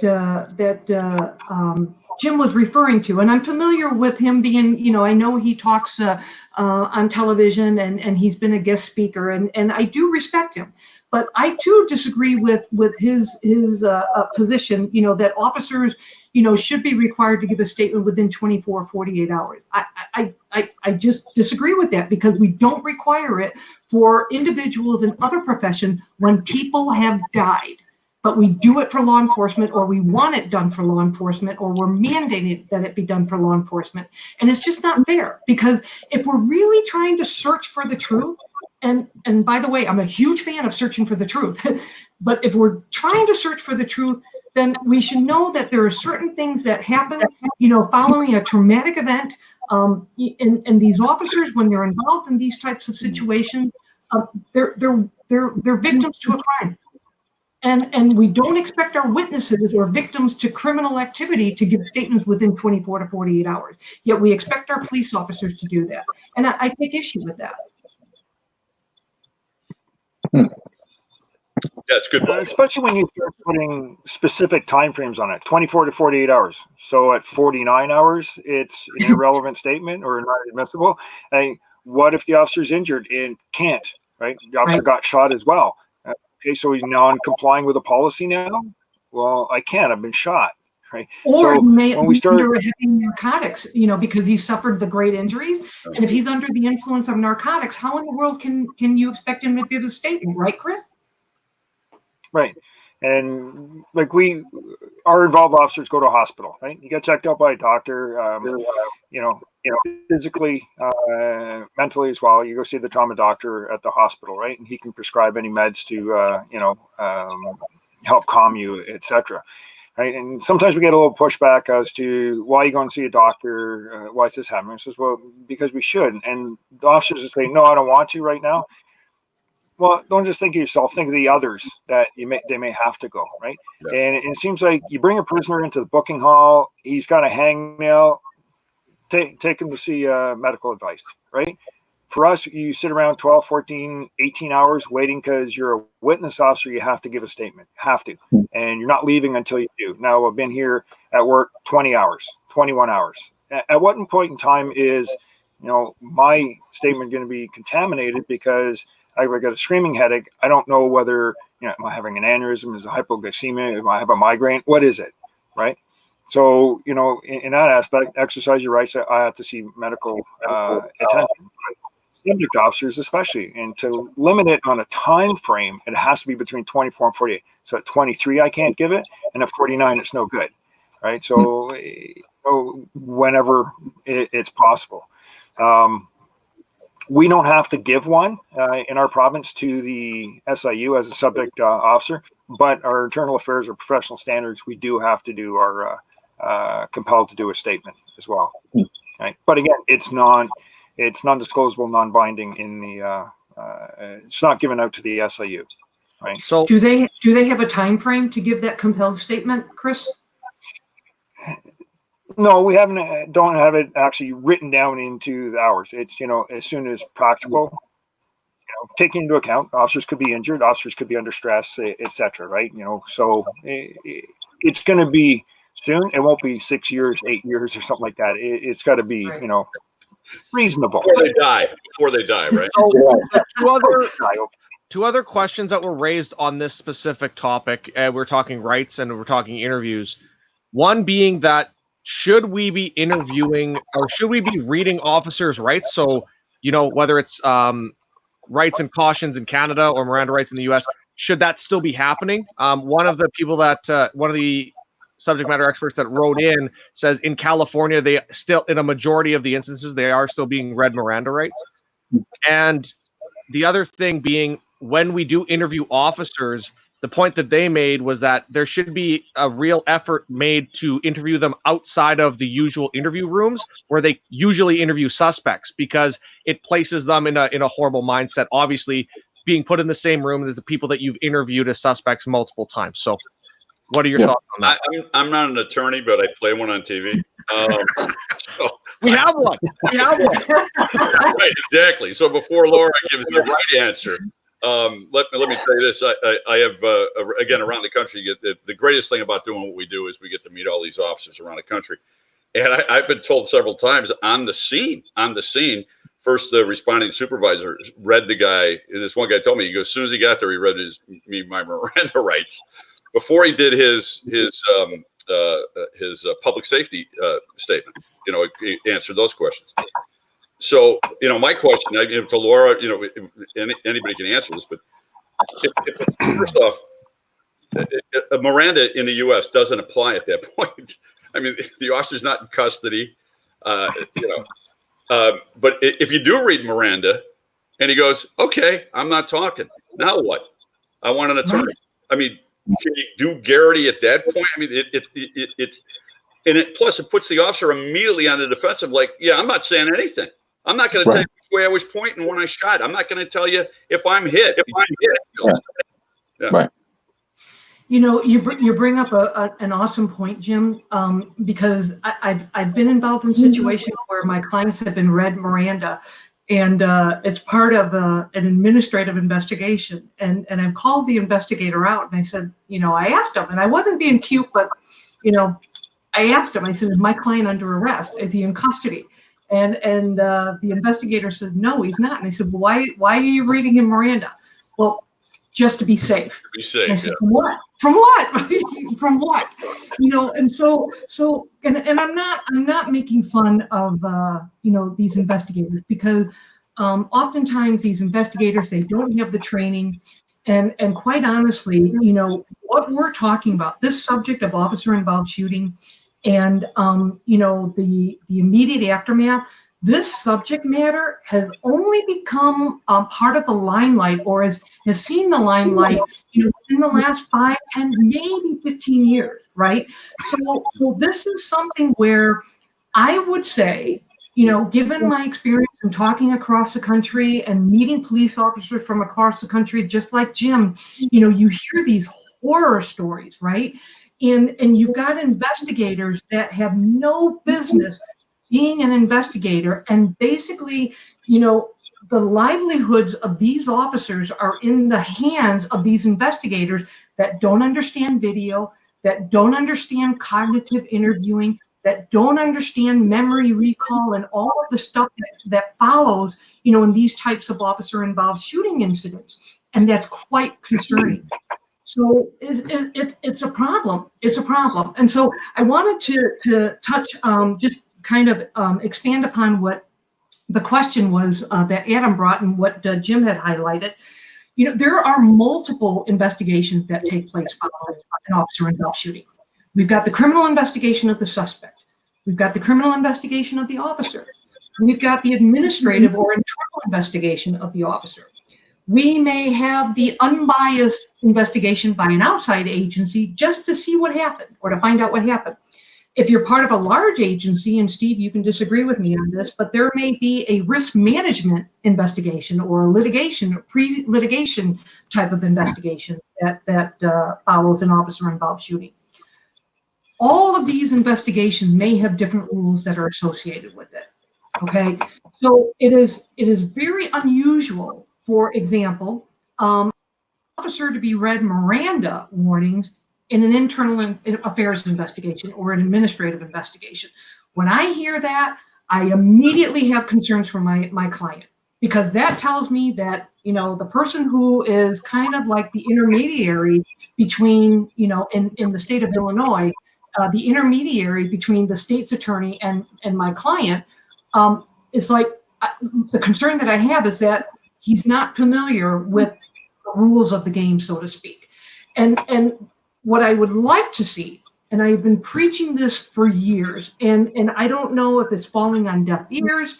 I sort of alluded to it earlier, but if we're really searching for the truth, and I think everybody is in the business of searching for the truth as to what happened, right? If we're searching for the truth, then why do we have to label the initial investigation a criminal investigation? Why do we have to label the investigation an internal investigation? Why can't it be an investigation? Because going back to the incidences involving an Amtrak crash or a plane crash or the Deepwater Horizon, we had what I call investigations, right? Just trying to figure out what the hell happened.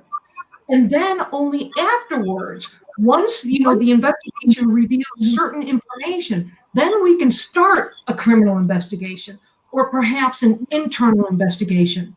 But I think these by labeling these investigations as a criminal investigation or an administrative investigation, I think that hinders the search for the truth. If that's what we're trying to do. Mm-hmm. And labeling them, it becomes other people's perceptions, and pretty soon perception is reality. Right? You're saying it's a criminal investigation. We're going to start thinking, oh, he did something wrong. He's a criminal. It's getting investigated. Right? So you're absolutely right. When we start labeling it, you've made a predetermination probably for other people, right? If they're not truly understand the process, then they just look at what it is and they'll go ahead and say, oh, it's a criminal investigation. They've done wrong. Right? And internal, and there's certain connotations thing. There's an internal affairs investigation. It has a connotation of any kind of corruption, wrongdoing, etc. Right? So you're absolutely right. Just call it investigating. It has to be investigated. This incident, this event needs to be investigated. All of you been through force science? Yes, I have. Yeah, right. So do you think that there should be a Now, I'm not necessarily saying that everybody should go through force science, but should there be a standard for every person who will be investigating an OIS incident? Should there be a minimum standard that they have to go through, and what would that standard look like? I just want to. Can I say something first, Steve? I would recommend that every investigator who's involved in investigating officer-involved shooting or an officer use of force needs to go through some training regarding human behavior, whether it's force science or some other organization. They should have that training. Right. More importantly, and Steve, I'll let you speak on this, but more importantly, I wish our prosecutors, the district attorneys, and the state's attorneys had that training, because the livelihood of those officers, it's in their hands, and many attorneys, they don't even have a clue as to human dynamics and why it is that an officer shot somebody in the back. Because there are plaintiff's attorneys in the world that the argument is anytime that an officer has been shot in the back, well, that's an execution of the suspect. And then we've got DAs and state's attorneys that agree with that, and it's because of the lack of training. So I'm going to get off my high horse. I do think it's important that our investigators, and more importantly, are charging the people who are responsible for charging individuals with criminal conduct, they receive that training. So, Steve, I address to you. No, I was just going to say the same thing, kind of what you said, Laura. I agree with what Adam said when he posed that question. Should investigators have some type of standardized training, whether it's force science or something comparable? And force science is the preeminent agency to train regarding any use of force and human dynamics and performance. So I would recommend that wholeheartedly, to the point where I can say that when the Department of Justice came in to look at the police department policies, and they came in May of 2013, the Philadelphia Police Department had 14 police shootings in the month of May. 4 of them were fatals. And then Commissioner Ramsey was taking some heat from the media, from the public, and he asked the Department of Justice to come in and look at everything use of force related, training, tasers, deadly force, everything. I specifically remember when the 2 DOJ investigators came in to interview me and my counterparts, and when they heard that we were trained by the Force Science Institute, up, you did force science. We want to do that. We're trying to get that. So, yeah, I agree, Laura. Everybody, especially investigators, and not because you're trying to learn something that's going to help the officer. That's not the purpose of it. What the purpose of it is to understand human dynamics in a high stress event. It applies to not just police officers, but critical witnesses as well. And whether we touch on that, I'm sure we will at some point in this podcast for talking about video and audio evidence and a critical witness who obviously they're not in the shoes of a police officer, but they're going through something traumatic to them too. Some of those things we have to understand apply to them as well. What they can't remember, what they can't see, what was right in front of their eyes, and they're telling me, "Oh, I didn't see this," and then you show them video, and they say, "Oh my God, I didn't even realize. How did I miss that?" So to be able to understand that is vital. You know, I was in our department. I was the first sex crimes investigator.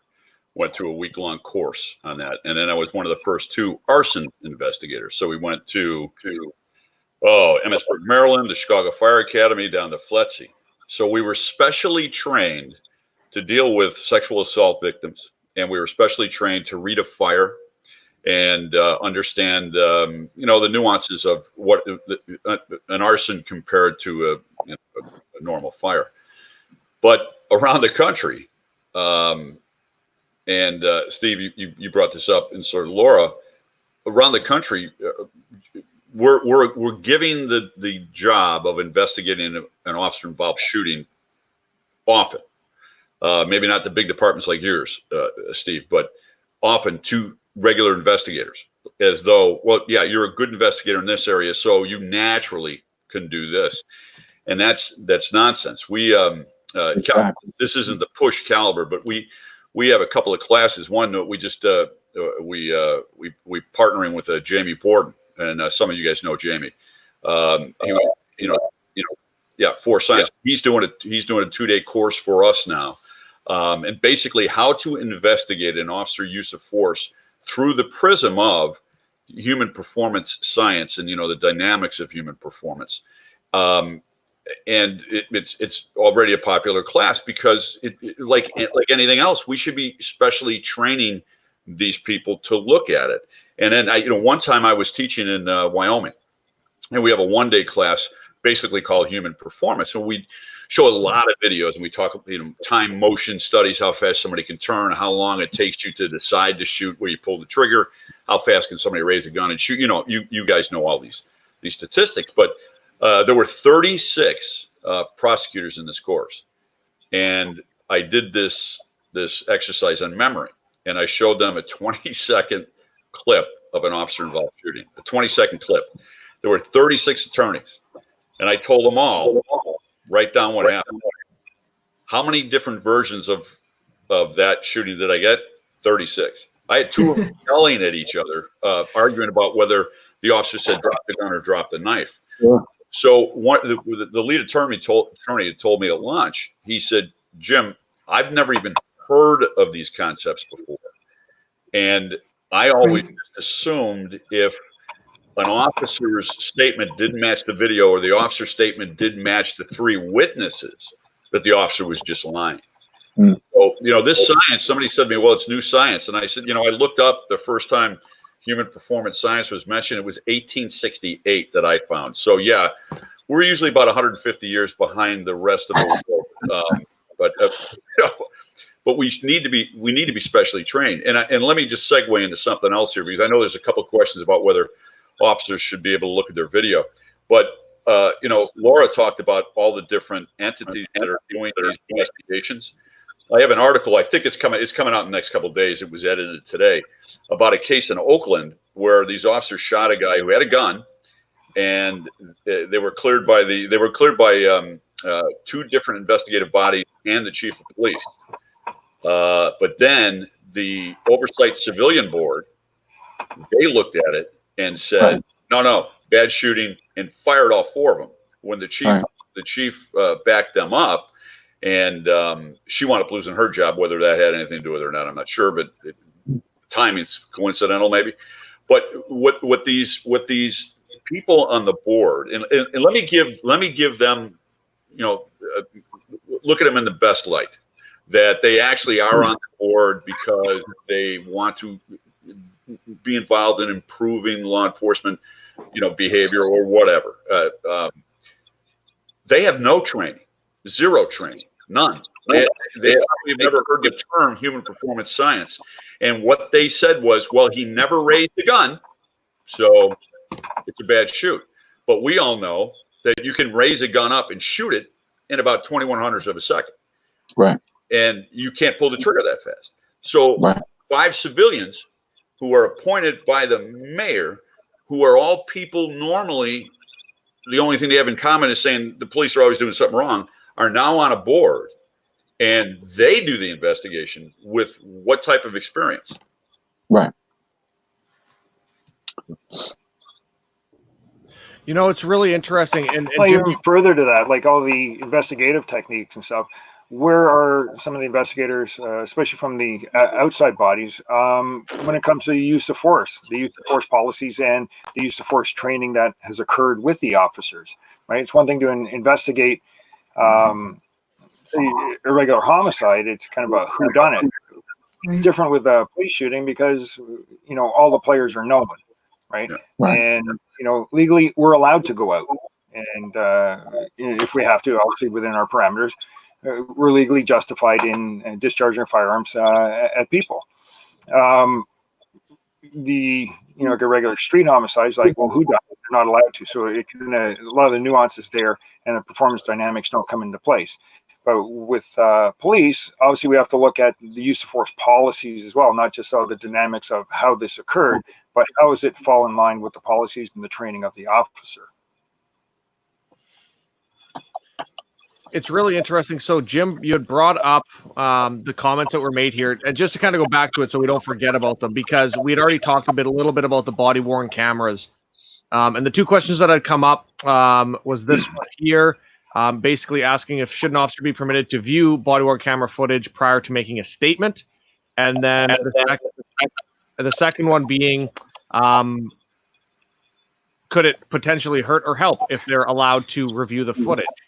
Now, it's interesting. Yes. Those Okay, are good. loaded questions. So it's really interesting. So we were talking human factors, and I know Steve has something about this too, but I mean, we talk about auditory and visual exclusion. We talk about memory lapses. We talk about all these different things. And Jim had brought up a video, an old video, and when we had talked yesterday. So I actually have it queued up, Jim, if you want to speak to it. But the selective attention test and kind of how it's used as a great example for what, just if for somebody who doesn't know anything, it's a great way to show people, hey, this is how the mind actually can work. Well, you already tested my memory because I don't remember talking to you about this. That could be age, though. That could be, Touche. Okay, so I'll bring it up full screen. And what I'm going to do is I'm going to mute it. And then if you guys want to talk over, Jim, you can kind of explain. If you guys don't mind, I show this, and it's all the way you really set it up. And I really challenge everybody in there that nobody ever gets it right. You have to follow the team in white bouncing the ball, and nobody ever gets it right. But usually if somebody does, it's a female. So you guys almost never. So I really get them to focus on the people in white. They'll count how many times they pass the basketball. You're never going to get it, guys. It's too complicated. So I really set it up to challenge them. So what are they focusing on? The white, right? So the people who watch this thing right now, if you're just focusing on the white team passing the ball, you obviously miss something that's kind of important. So yeah. So what is that? 13, I think. I think it is 13. 15. Oh, there we go. 15 passes. But again, did you see the gorilla? The gorilla. So they showed over, and I actually talked to the one of the professors who did this, Chris Chabris. He used to be at Harvard. He's now at University of Illinois. At least last time I talked to him. And I think it was 70, somewhere in the area, 70-75% don't see the gorilla walk through. And it's simple to know why, because it's selective attention. At that point, and the more you challenge them, the more they're, okay, I'm going to prove this guy is wrong. I can count these damn balls. And so when I did it, it was easily over 80% that did not see the gorilla, because their brain is selectively attending to white. So their brain says discard black at that point. They're just white. But I now I do remember talking to you about this. There's a great book out there written by Chabris and I think Dan Simon and Chris Chabris. Dan Simon is the one I talked to. I'm sorry, down at University of Illinois. And the name of the book is The Invisible Gorilla. Have any of you guys read that book? Yeah, I've heard of it. Remarkable book. I highly, in my classes, I go, look, if you're an investigator, if you're a boss, you should read this book. And it starts out with a really, really interesting story from Boston. And I believe the officer's name is Kenny Connolly. Do you remember this, Steve? Yep. And Kenny Connolly is chasing a murder suspect. So as he's chasing him, he's focused on this guy because he may turn on the officer and shoot him, you know. Well, at the very same time, and the guy he's chasing is a black male, a undercover or plainclothes black male police officer is helping look. Right. And 4 officers come across him, and he resists the 4 officers because he's trying to tell them he's a cop. 4 officers, you know, jump on him and give him a couple of whacks. When they realize he's a cop, they all get up and run, and nobody leaves their car and say, "Hey, I'm the one to just beat the shit out of you." Right. So the only person the officer who got beat up can identify is Kenny Connolly, because he says, "Well, I'm on the ground. I looked up and I saw Kenny Connolly run by me," and he said Kenny Connolly looked at me. So later on, after he's a hero catching the bad guy, because the guy jumped over the fence, Kenny goes over the fence, catches him, boom, he's a hero, he gets an award. They bring him back, or I believe they brought him back to the scene, and they had figured out it was 26, I think, Steve, about 26 feet away. Correct. Yeah. Kenny literally said to the investigators, "Yeah, I gotta believe I would have seen that," because he believes, because he's not trained in this either. Yeah, how can I not see that? It's right there, right? And he was convicted. He lost his job and was convicted of perjury. Now the whole thing was overturned, but it wasn't overturned because of the science of this. It was overturned because of prosecutorial misconduct. Right. And he got his job back, and I think he got $650,000 plus in back pay. But even Kenny at that point, under no stress, says, "Yeah, how can I miss that?" Right. So I guess the point is this: is that this is very rudimentary stuff about human factor, science, performance, whatever. If you don't know this very basic type stuff, you should have nothing to do with any type of an investigation of an officer involved in any kind of force, is my belief. Right. I echo that, actually. Steve, you showed me a video also, and it's on the same topic. I don't know if you have that queued up or not on that PowerPoint. I do, Jim. I'll bring it up here. This one here. Yeah, share your PowerPoint with the screen, and then I'll bring it up on the screen here. Okay. Yeah, so there's a lot. While he's bringing that up, there was a lot of things that came into this. So I wanted to discuss, because a lot of the people that listen to this are either instructors or trainers at their agencies that could possibly be involved with investigating these incidents, or they're the general officer, and it's important for them to understand that it's okay that you don't remember certain things. Right. Like it's okay. It's not wrong. Can you see that up on the screen or no? No, you got to hang on a second. I'm gonna pop 3 of you up, and Steve and I we're gonna jump off for a second. I'll walk you through it. All right, I think an application window. All right, let me see if I can get this here. What you're doing, I'll tell you, I was talking to a chief of police once. It happened more than once. I had a couple of them tell me that they think this is just pseudoscience. And then I talked to a prosecutor at some point, and he said the same thing. And I said, what part don't you believe? And they said, "I don't believe in tunnel vision and auditory exclusion." And I said, "Well, that's ridiculous." And I had mentioned a stat from Force Science, I think it was, that said something to the effect 75% of officers involved in shootings get tunnel vision, reported getting tunnel vision. And I always say, yeah, that's nuts. It's 100%. They just don't know they got it. And the reason I know that is, even in the class, I go, look, when I show you a video up here and you're focused on a video, you're not even involved in this. Somebody coughs in the back, you don't pay attention to it because you're trying to focus on the point of the video. So your brain says, don't need to cough. You don't know what the guy doing next to you. He's moving around, maybe takes a drink of his coffee or something. You don't see that, even though he's in your field of vision. I said, this is constant. And for you to think it doesn't become intensified under high stress, that doesn't make any sense. So. No, I agree with you. And just following up on that with what you said, Jim, Dr. Lewinsky from Poor Science, he uses, just regular videos of people in various professions doing certain things. And one of them is, the professional baseball players that get paid millions of dollars to catch a fly ball, right? And then, and I'm not a huge baseball fan. My husband is a diehard Cubs fan, so you can imagine how frustrated he gets sometimes. But, how is it that you can explain 3 outfielders that are going after a fly ball and they can't see the other person or hear the other person saying, I got it. And then all 3 of them crash into each other and then the ball lands in front of them. How do you explain that unless you recognize that there's tunnel vision or something else going on? Yeah, exactly. Yeah. It's not pseudoscience. It's science. It's reality. Everybody experiences it on a daily basis.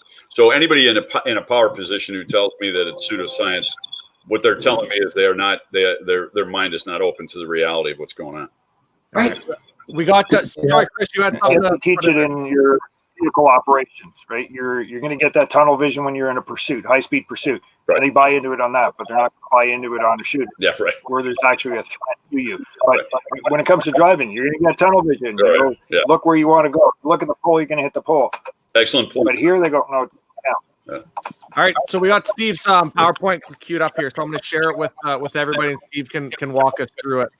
Okay, what you're going to see in this is a 2 police officers on foot and 1 in a car chasing a suspect with a gun. The male throws the gun, tries to throw it up onto the roof. It doesn't make it. It bounces off the wall, lands on the sidewalk. 1 officer literally almost steps on it. The other one kind of runs by it. Let me play it for you.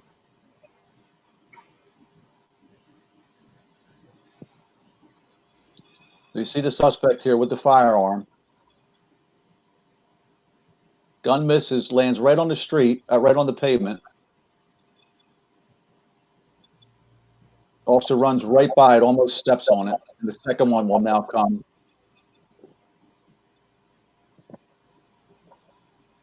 So you would say, point if you're an investigator who hasn't been trained in terms of how to interview somebody, we're saying, oh, well, I asked, did you see the guy? Did you see the gun there? No, I never saw the gun. Well, you stepped on it. You almost stepped on it. I don't know. And now we're going to whack the guy because he didn't see a certain thing that was in his field of view. So that's kind of just a little illustration. But getting back to the original question, Adam, that you posed, that I know some of the folks watching posed about showing body-worn camera video. My answer to that is this, and it's changed over the years, but video evidence is an investigative tool, just like audio evidence is. So if there's anything that I can do to help an officer to jog his memory, to help them recall something, then certainly I want to use that. Under that old format where I wouldn't get to interview the officer for some 5 months later, if I had video back then and we didn't have as much then as we did now, I would certainly show him the video pre-interview because I want to refresh his memory. I'm not giving him the answers to the test as what the thing I'm doing. That's not what I'm doing. I'm trying to refresh their memory. Nowadays, if I'm interviewing an officer, if I were interviewing an officer under this new format, which is they're going to get a compelled interview by the IAD side 3 days after the event, if I need to use video while I'm interviewing the officer to refresh his memory about something, whether it's during or after, which is kind of what I lean towards now, then to me, there's no problem to do that. Again, for the purpose of I want to jog their memory. I want to get the greatest recall of the event. Recognition facilitates recall, as Dr. Lewinsky taught us. And if you see something, it's going to jog your memory. I've seen that happen countless times when I would interview an officer where they look at a video and say, oh my God, I completely forgot. When I get out of the car at that point, looking at it in the video now, I forgot I saw a mother with her daughter there and I waved her away. So that was the first I saw the suspect and I was telling her to get to safety. I would use this analogy too. The coronavirus right now.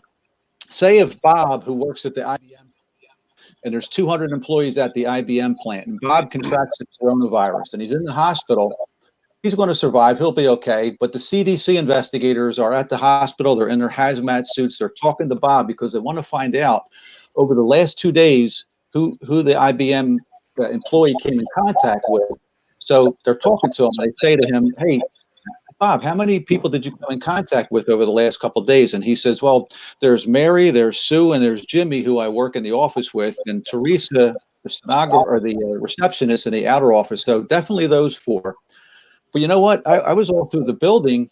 But you know what? Our building has video cameras all over the place. How about if we look at the video? This is Bob speaking. How about if we look at the video and I can tell you who I came in contact with? And the CDC investigators say, well, we have the video. We've looked at the video. We see who you came in contact with. We don't know who everybody is, but we need you to tell us. And Bob's going to say, well, why can't I look at the video? It's kind of almost a laughable analogy, but that's when we're not showing video to an officer to help refresh their memory, and that's the purpose of it, then we're actually putting ourselves in a bad position. I mean, that's my feeling about video evidence. And the same to me applies to a critical witness. And I've done that with critical witnesses. If I have video and I'm interviewing them and they're struggling and they're saying, you know what, I don't recall, I don't want to guess, but I think it was. If I have some video, Mrs. Johnson, I'm going to show you this video here, and maybe you can maybe that'll help you. Oh my God, Lieutenant, you know what? Do you see me that's me by the tree. And now I remember it's a home run. Yeah, I'm going to jump in here before Laura does, because I actually want Laura to, because I need a break. No, because I want Laura's opinion on this, and we kind of touched on this on the phone yesterday. What I always say in my classes is, and again, I'm not in any way, shape, or form an expert in this, but I don't think there is one. I used to say I was 100% for officers looking at their videos. Then I dropped to 75%, and then down to 60. And now I'm at 51-49, 51 to look at the video. I agree with everything you said, Steve, everything you said. Here's the only issue I have to admit has got some validity. And the Daigle group, who are very pro law enforcement, are different than me. They think different than me on this. But what we train officers, the Graham versus Connor decision, what we train officers is this. You're going to have to articulate what was going on in the moment. Why did you use force? What were your perspectives? What was your perception? What were you seeing? What were you feeling? What were you hearing in that moment? And we've already established that you're going to get tunnel vision. You're going to get some kind of auditory exclusion because you have selective attention going on. If you watch your video, it could change that unique perspective. It could.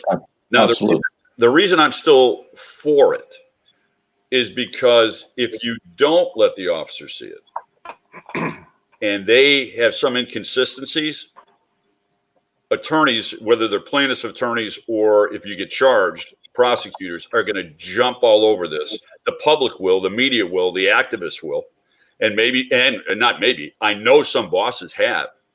And said, well, the use of force wound up being good, but he lied about what happened because his video was different, so we fired him.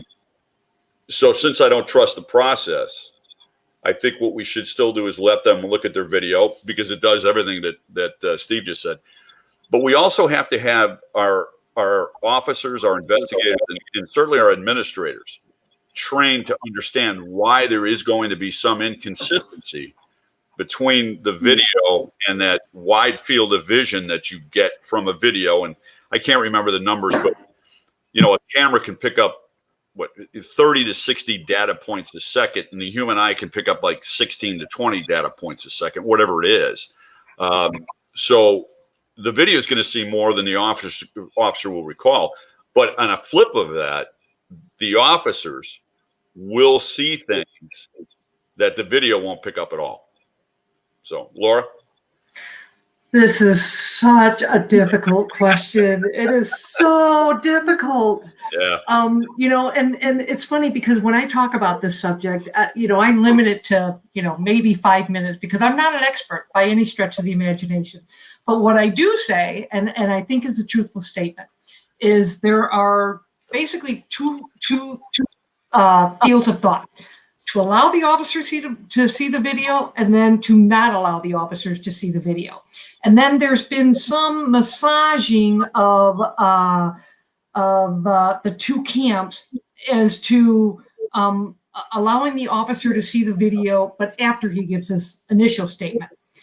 I'm not an expert on this by any stretch of the imagination. All I can do is tell you from my experiences, if we're searching for the truth, and I mean, that's a huge if, because these other agendas always get in the way. Always, whether it's election time, whether it's to appease the community, whether it's to it's part of continuing corruption in a specific agency. There's always an agenda. Typically, there's an agenda. But if we're searching for the truth, you know, I don't see the harm based on my personal experience. And by the way, when I talk about my personal experience, you know, I've represented police officers in the immediate aftermath here in the state of Illinois, you know, dozens of times. I don't know, as 50, 70, you know, officer involved shootings. But so all I have is my own personal experience and of course, you know, the teachings of the scientific experts. But if we're searching for the truth, I have found in my personal experience that it does help. It does help. But on the other hand, if the agenda is to somehow find the officer criminally liable or civilly liable, and we want to catch him in a lie, then, you know, perhaps the officer may be required to give a statement first. And then, you know, during that interview, the officer is shown the video for the first time without having an opportunity to review the video with his attorney or experts. And then all of a sudden he's caught off guard and is like, oh my God, that's not how I remember it. This is totally different. Oh my God, oh my God, oh my God. And then before you know it, the officer just doesn't know how to react, because the science dictates that the officer's memory may differ from what's in the video. A video is never, ever, ever, ever, ever the officer's perception. That much I do know. It's never, ever the officer's perception. So, you know, I understand that there are certain groups that advocate that an officer should never see the video because it taints the officer's memory. Well, right now, what you're watching, you're seeing me on a screen, and your memory, just based on your upbringing, your biases, whatever your environment, is already tainted. Even though, you know, what you're seeing is happening, you know, live, your memory is already tainted in some aspect.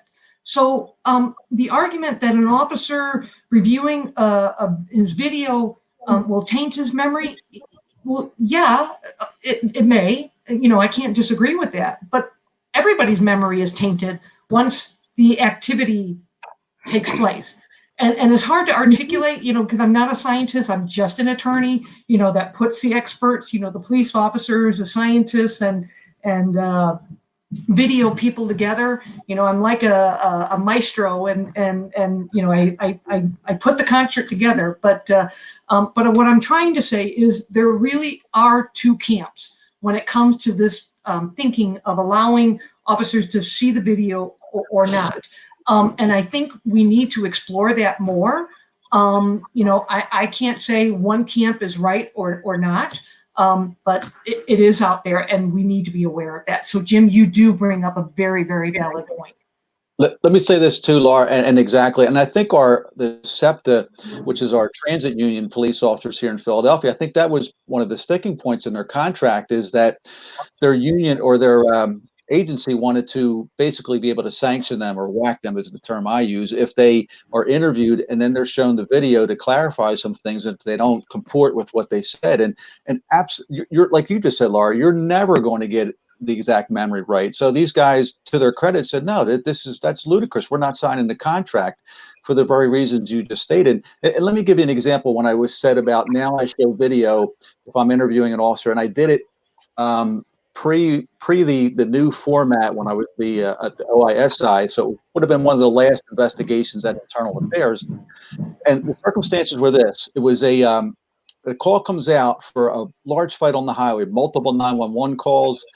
3 officers in plain clothes in an unmarked car are the only to respond. They respond to the location. As they get there, One of the officers, who will be the discharging officer, he's the only one of the three, he sees a male with a knife stabbing another male. All three officers are getting out of their car at this point. The one officer who's fumbling, trying to get his gun out. Now, the guy with the knife who's done stabbing the male he was stabbing is moving in the direction of the officer who's fumbling with his gun. The discharging officer has his gun out already. By the way, he's been involved in 2 prior shootings. And so studies show us that those involved in the shooting are going to be quicker to shoot, and it kind of makes sense. He's already prepared. He's been behind the 8 ball before. He fires multiple rounds. The person is pronounced deceased, falls to the ground, drops the knife. We have video of the entire event. During the course of the event, the discharging officer, because now this large crowd is coming out, he's got his gun trained on the male on the ground, who he still doesn't know. Nobody's able to check him yet. There's people all over the place. The officer does a combat tactical magazine reload. And for those watching who don't know what that means, is he drops his magazine that is in the gun at the time of the shooting, and he inserts with a spare magazine, which is now fully loaded. So now he's got a fully loaded gun. This guy's tactically sound. He's looking around. He's on the radio. He's covering everything. When I'm interviewing him, for this case, it was a couple months after the incident, I don't show him the video. I don't show him the video at all. And if I don't need to show an officer video, then I don't need to do it. But in this case, I'm almost at the end of the interview, and I say to him, because I know there's other readers who are going to be looking at his interview, not just Steve Nolan, the police officer. I want him to explain to me why he did the combat reload. So I said, officer, tell me about the combat reload that you did. And the officer goes like this: combat reload? I didn't do a combat reload. And I said, yeah, you did. It's on the video. He said, nah, Lieutenant, I didn't do a combat reload. So now I show him the video. He's clear as day. He did a combat reload. Now, why did, and his reaction came, oh my God, Lieutenant, you could have told me you were going to give me $1 million if I got that answer right. Why does he not remember that? Because as we learned in Force Science, disassociation, that was not the most important thing to him in that event.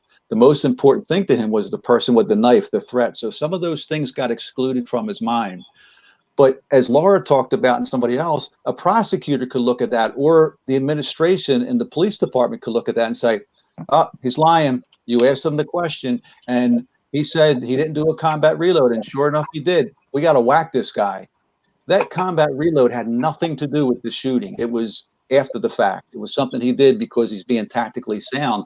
But if we're using video for that purpose, then we're using it wrong. So that's my point, if that comes across right. And some bosses are using it. Some chiefs are using this as an excuse, since the video looks bad to the naked eye, to the civilian eye, to an untrained eye. They take a lot of heat. Investigators come in and go, oh, it's good use of force. Yeah, but that didn't match. So I got an excuse to get rid of this guy. And that's, exactly. That's very, very scary. That's very scary. Before we jump too much farther into this right now, I just want to let everybody know who's on the live show. We have 23 people on right now. We are going to be doing a live giveaway. Caliber Press is going to be giving away access to one of their shows around the country, or one of their training shows. That's it's a show, right? Stand-up comedy mostly. Yeah, pretty much. So, access to one of their training courses. So there's 23 people on. If you all send an email to showhost@thebreakdown.ca right now, we'll put you in the list, and then Jim will pick a number, and we'll draw, and we'll get you guys some free training. So that's pretty cool. That's only going to happen to the people that are on this one officer involved shooting roundtable. So can we participate, Adam? I'm going to send you something special, Laura. I'll send you a care package. I'll tell you what, Adam, let's add a street survival book to that too. So, signed street survival book. There you go. Okay, perfect. The Bible. Right. Yeah, now the emails are rolling in. Awesome. Okay, sorry to cut you off, but I just want to let everybody know so that they can do that. Chris, what are your thoughts when it comes to this kind of stuff from the officer perspective? Like what was your experience with this? We didn't have them at mine, but I'll tell you, looking at the incident photos after the period of time, investigations concluded and everything, I'm looking at the photos. There's so many aspects that I didn't recall. They're not in my notes. I don't recall seeing it. Simple things like Christmas decorations that were strung up in the premises. It completely blanked out of my memory. And then somebody said, well, what about the decorations? There have been nothing, right? I remember clearly, my actions, how I got from point A to point B, how I set up. It was during a hostage rescue, so I knew where the hostages were and everything. But, the description of it afterwards, like any of the, like the furniture for the most part, yes, but I couldn't have figured out, types of furniture, but the decorations were the big thing. And I'm looking at the photos going, why are those there? And it's like, duh, obviously because, the time of the year and everything, but at the time, nothing. There's, what drives me nuts, and I'm trying to be as professional as I can, when people who should know better and are in positions to know better deny that human factor science exists. I'll tell you, my head spins because you get it every day. How often have you seriously been in an argument with your spouse, and 30 seconds into the argument, you're arguing about something you just said, and you can't even agree on if you said it or not? That's true. Right. And I say that to Lisa all the time, my wife. I go, I didn't say that word. That's one of your words. I wouldn't have used that word. Use that word, Jim. I'm going to start taping all our conversations to prove to you, that kind of stuff. She's probably right. I don't know. I stopped listening. Anyway, but I'll tell you some really, some interesting things like what Chris just said, and the shooting I was involved in. What we did is we simply knocked it. And the only reason I went is we had a shoplifting, which is nothing. We have a big mall in town. We have shoplifting like every 20 minutes, But we had a rookie killer, and somebody walked into a store, took a bottle of vodka off the top shelf, just walked out with it. They got his license plate. I told Joey, I think he was on his own for 2 weeks. I said, be careful with this guy, He says, no, look, I ran him. He's 57 years old, like he should already be dead anyway, He's got no real criminal history, so he's nothing. But the thing is he, took the bottle off without trying to hide it. And I said, something's up with this guy. So I happened to be on the street, and I backed him up with another officer. And all we did was go up 6 floors and knock on the door, like I've done 400,000 times, This is going to be nothing, And he opened the door and just started shooting. 57 years old. All he had was a DUI and a retail theft. And I had been teaching this since 1991. This happened in 2004. I started teaching with Caliber Press in 2002. This is the stuff I train. And when that gun came out, and Harvard said something that's pretty interesting. One of their studies that you can have 3 or 4 thought processes within the blink of an eye, which is about 21/100ths of a second. Right. And the thing I remember almost more than anything else is when that gun came out and it was right at me. It was a snub-nosed revolver, and I thought, that looks like my grandfather's off-duty gun. And he started firing. And when I saw it, I moved, and it shot. Jerry behind me got hit. But later on, so, we move, Joey shoots, Jerry goes down, and, he stops firing, he goes back in. So the whole thing, open the door, shoving the gun out, firing it as fast as he can, and back in with the door shut, probably, 3 seconds? So later on, though, he wound up giving up. He stuck his hand back out. We fired at him again. He goes, gave up, threw the gun out, did everything we said, got on the floor. 10,000 cops show up. But I will tell you, and I didn't tell people this for a while, if we had a break into that apartment and there were 5 guys sitting on the couch, different races, different ethnicities, I could tell you, and there were 10 guns there. I go, that's the gun. I couldn't have told you who was holding the gun. I remember if his hand was white, black, whatever. I remember the gun. And the 3 of us remember different things that were said by us. Like Jerry told me, when I picked him up off the ground, he says, I came off of the ground. And I barely remember getting him up. So, because I'm trying to think of 3 or 4 different things at this moment, And I'll tell you my best story here. This just take me a couple of minutes. You want to give these guys a chance to stretch and like I do every time Laura talks. We have something called battle-tested guest speakers, and they come to the street survival seminars, and we usually have about a half a dozen a year that do this. Well, one of them is somebody I knew for years, very, very quiet individual, former Marine, Cleveland police officer, and his name is Anthony Espada. Anthony Espada, and he's a friend of mine. We have flown him all over the country to tell his story.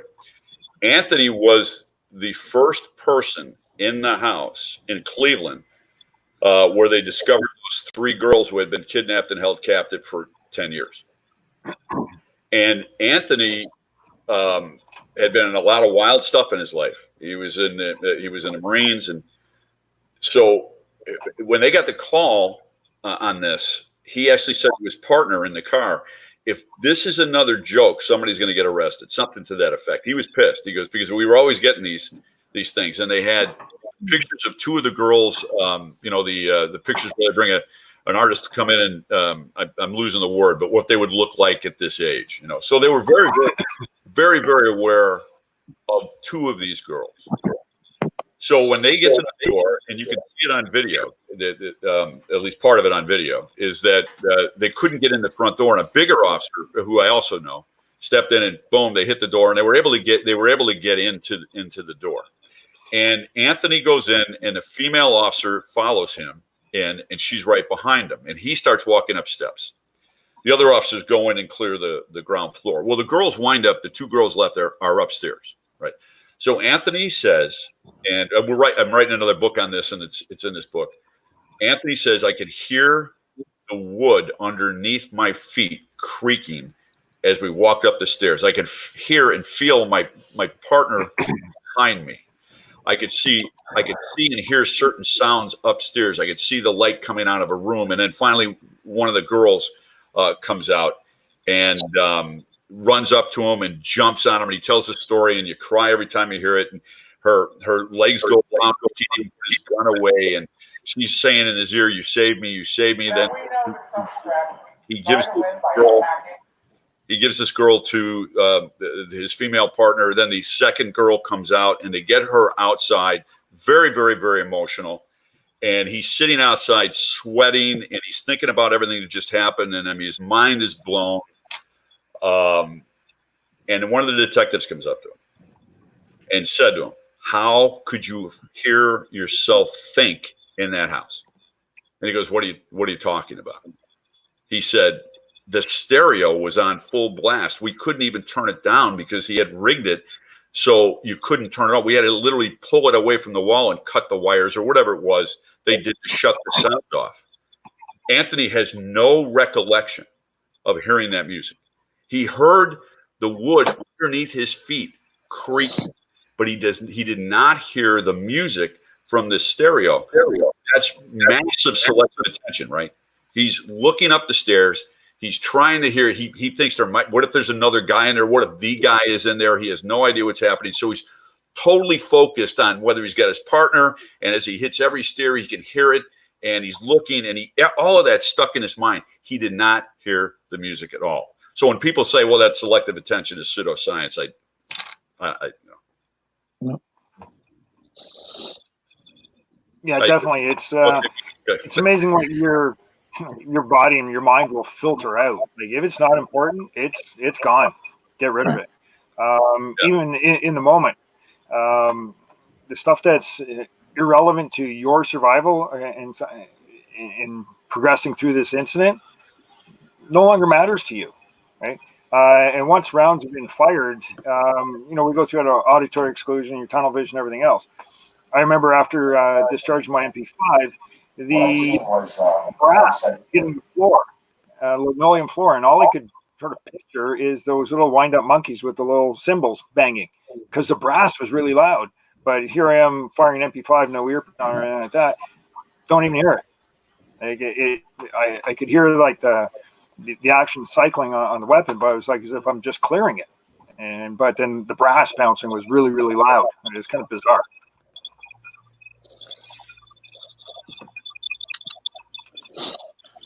Someone's getting some crazy feedback on their system there. I don't know who it is. Okay, awesome. I mean, That's a fantastic thing to end on there. I do want to do this. Does anybody have anything else to bring up on this before we give some stuff away? Not on that topic. So go ahead and do your thing, and then we can start on a different but related topic.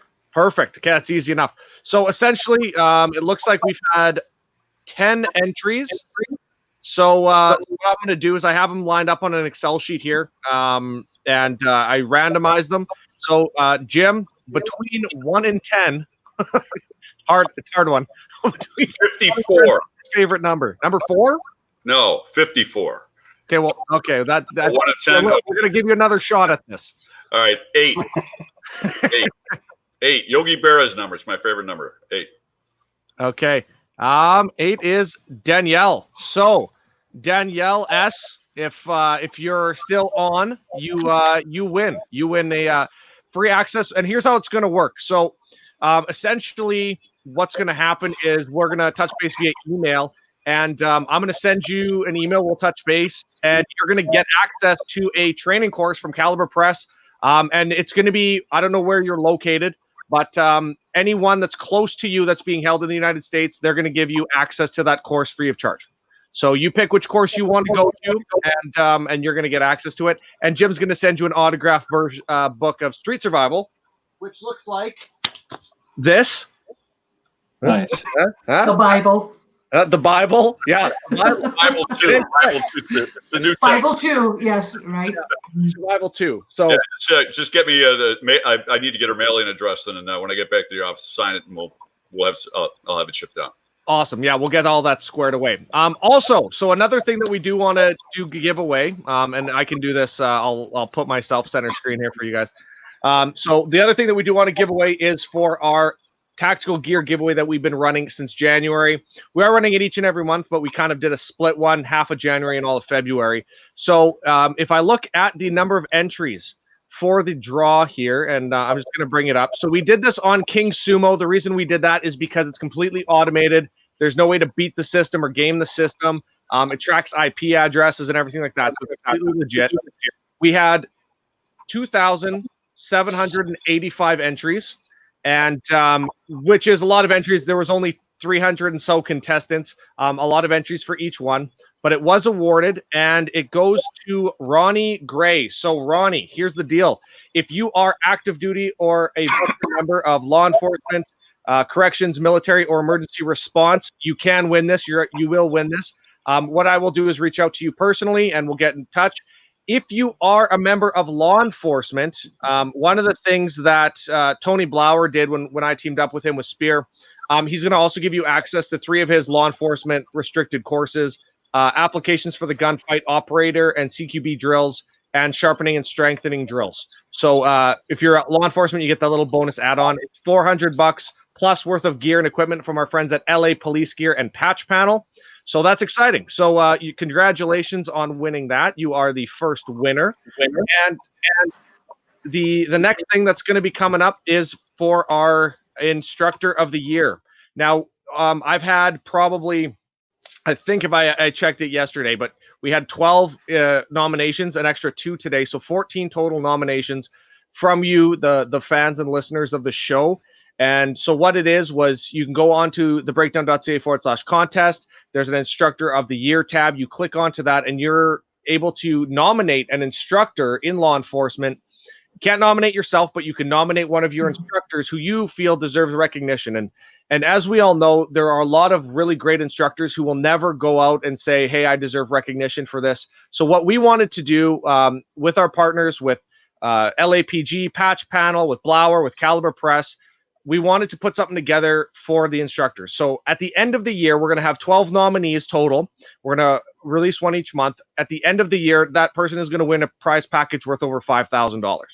So that's a special gift to them. It's something that we're really excited about doing. So today's winner, the first instructor nominated, and the reason why he was picked was because we had 4 separate people nominate him as an instructor. And that's obviously our friend Mike Musango out of Syracuse. So Mike, thank you so much, and congratulations for what you do, sir. You've been a guest on the show, and I really appreciate what you have done. And obviously, there's other people that appreciate what you have done. I do want to read out one of the, I'll keep it confidential, but I do want to read out one of the submissions that was given out. So I just have to bring that up so I can find it here. And I'm just going to read it out there. And I just want to, share a little bit about why Mike was nominated. So it said, I'm nominating Mike because he has personally inspired me and never gave up on me. They were a recruit in one of his recruit classes. They had a really hard time with some of the physical training. They were solid with a lot of other things, but they were really lacking in the physical department. Anyways, it turns out they ended up failing pretty badly on one of their evaluations to the point where they could no longer continue in training. And Mike, being Mike, went in and picked that person up off the ground and gave them the motivation to continue fighting to do what they wanted to do, which was become a police officer. So they continued their fight, and Mike ended up inspiring that person to come back, and now they're back in training and to become a police officer. So just one of the many stories that I've gotten for Mike, but that one I really, really enjoyed. And so congratulations to Mike. You're eligible to win for our Instructor of the Year. I'm also going to send you one of our Instructors Roundtable shirts and some other gear and swag that we have for you. So congratulations to you, sir. So with that all said, let's bring everybody back on. Yeah, I mean, it's pretty exciting that what we get to do. So I hope everybody gets a chance to nominate somebody and enter these draws to win. So that's pretty cool. Well, by the way, Mike is, he's pretty solid, and the fact that he got nominated doesn't surprise me in one bit. Yeah, another force science guy. Right. Yeah. Right. Yeah. I think he just became an instructor with force science too. So that's correct. Pretty cool. So that's pretty That's cool. correct. Okay, so let's jump back into the show. We've talked about human factors. We've talked about some of the investigations.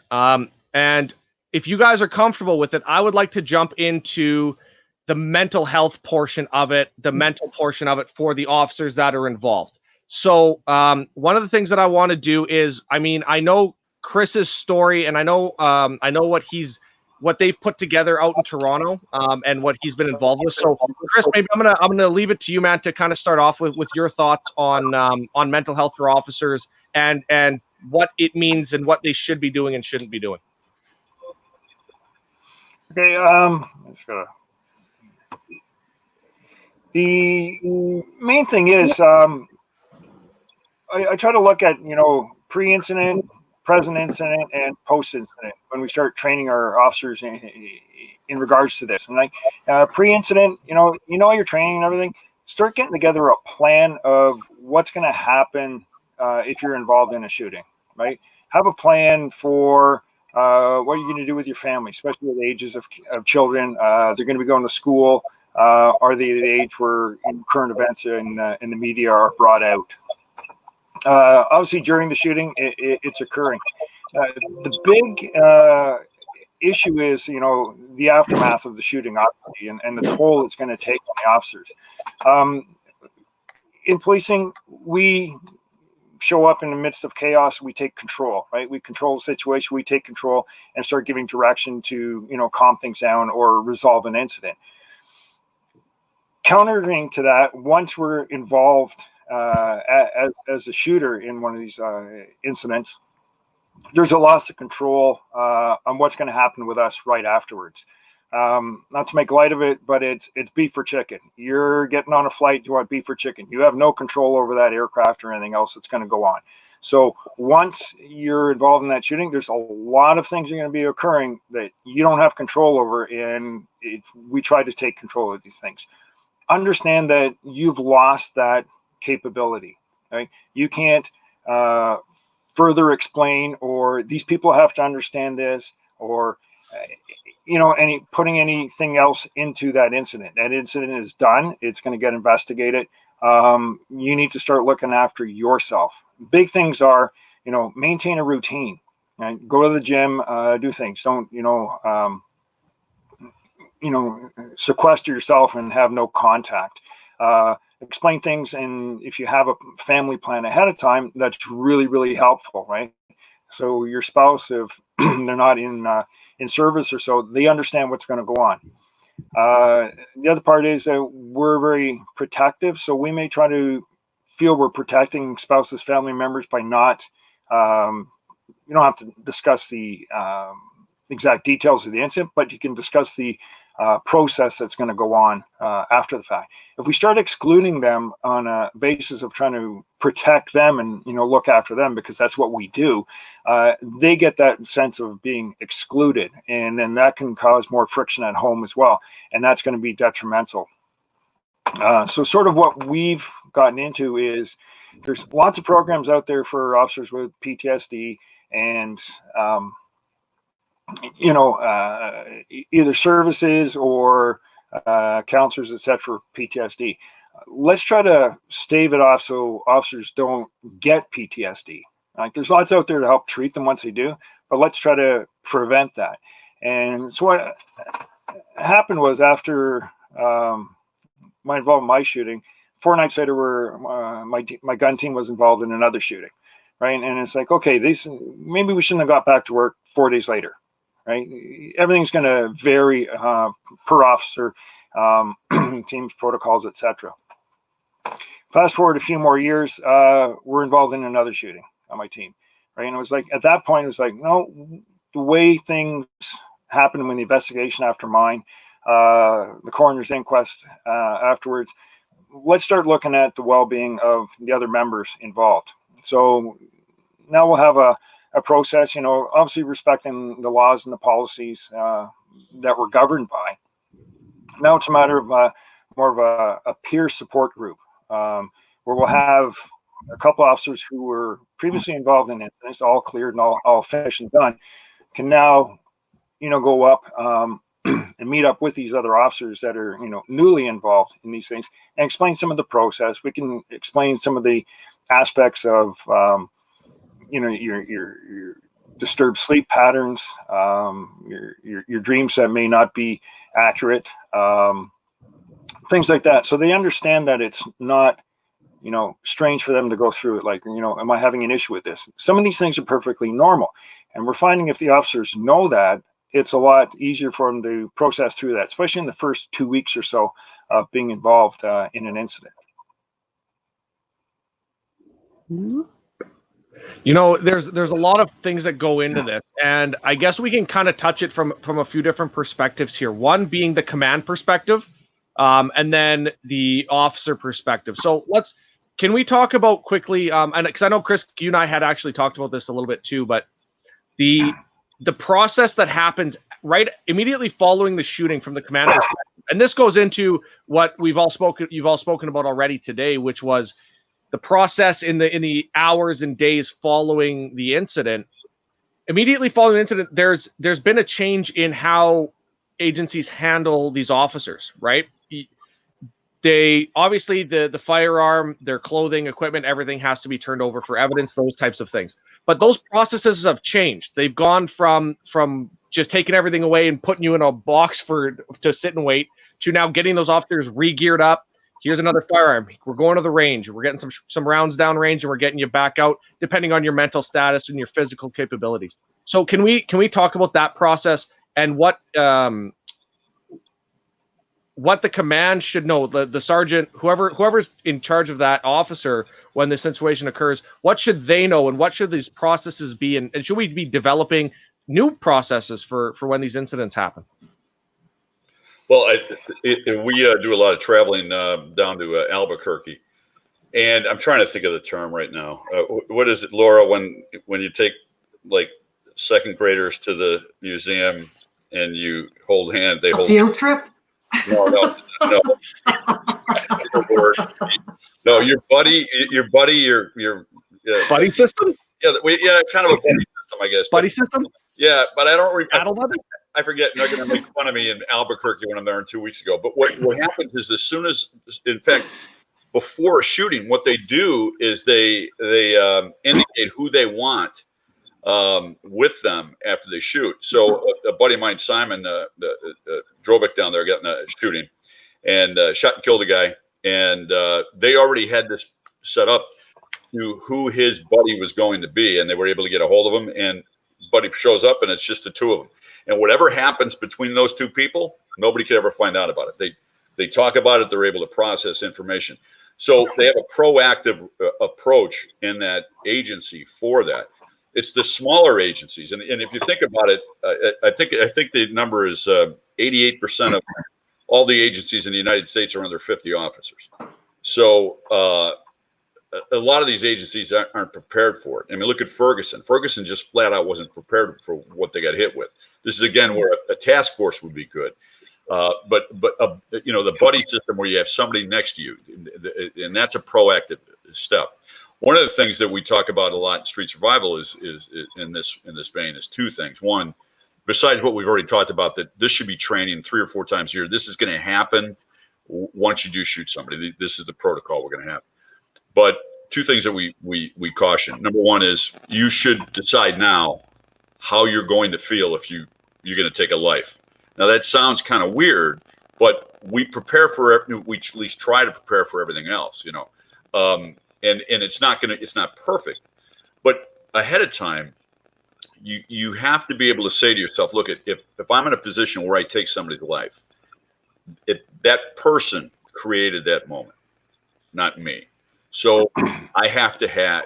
So I think a proactive approach to that is gear yourself up for that now, because why should you wait for this? Why should you wait? And somebody said to me one time, I have no idea what I'm gonna feel because I haven't done it yet. I said, if I take my gun out and shoot you in the knee, what are you gonna feel? He goes, pain. I go, yeah, but I didn't do it yet, so you know, right?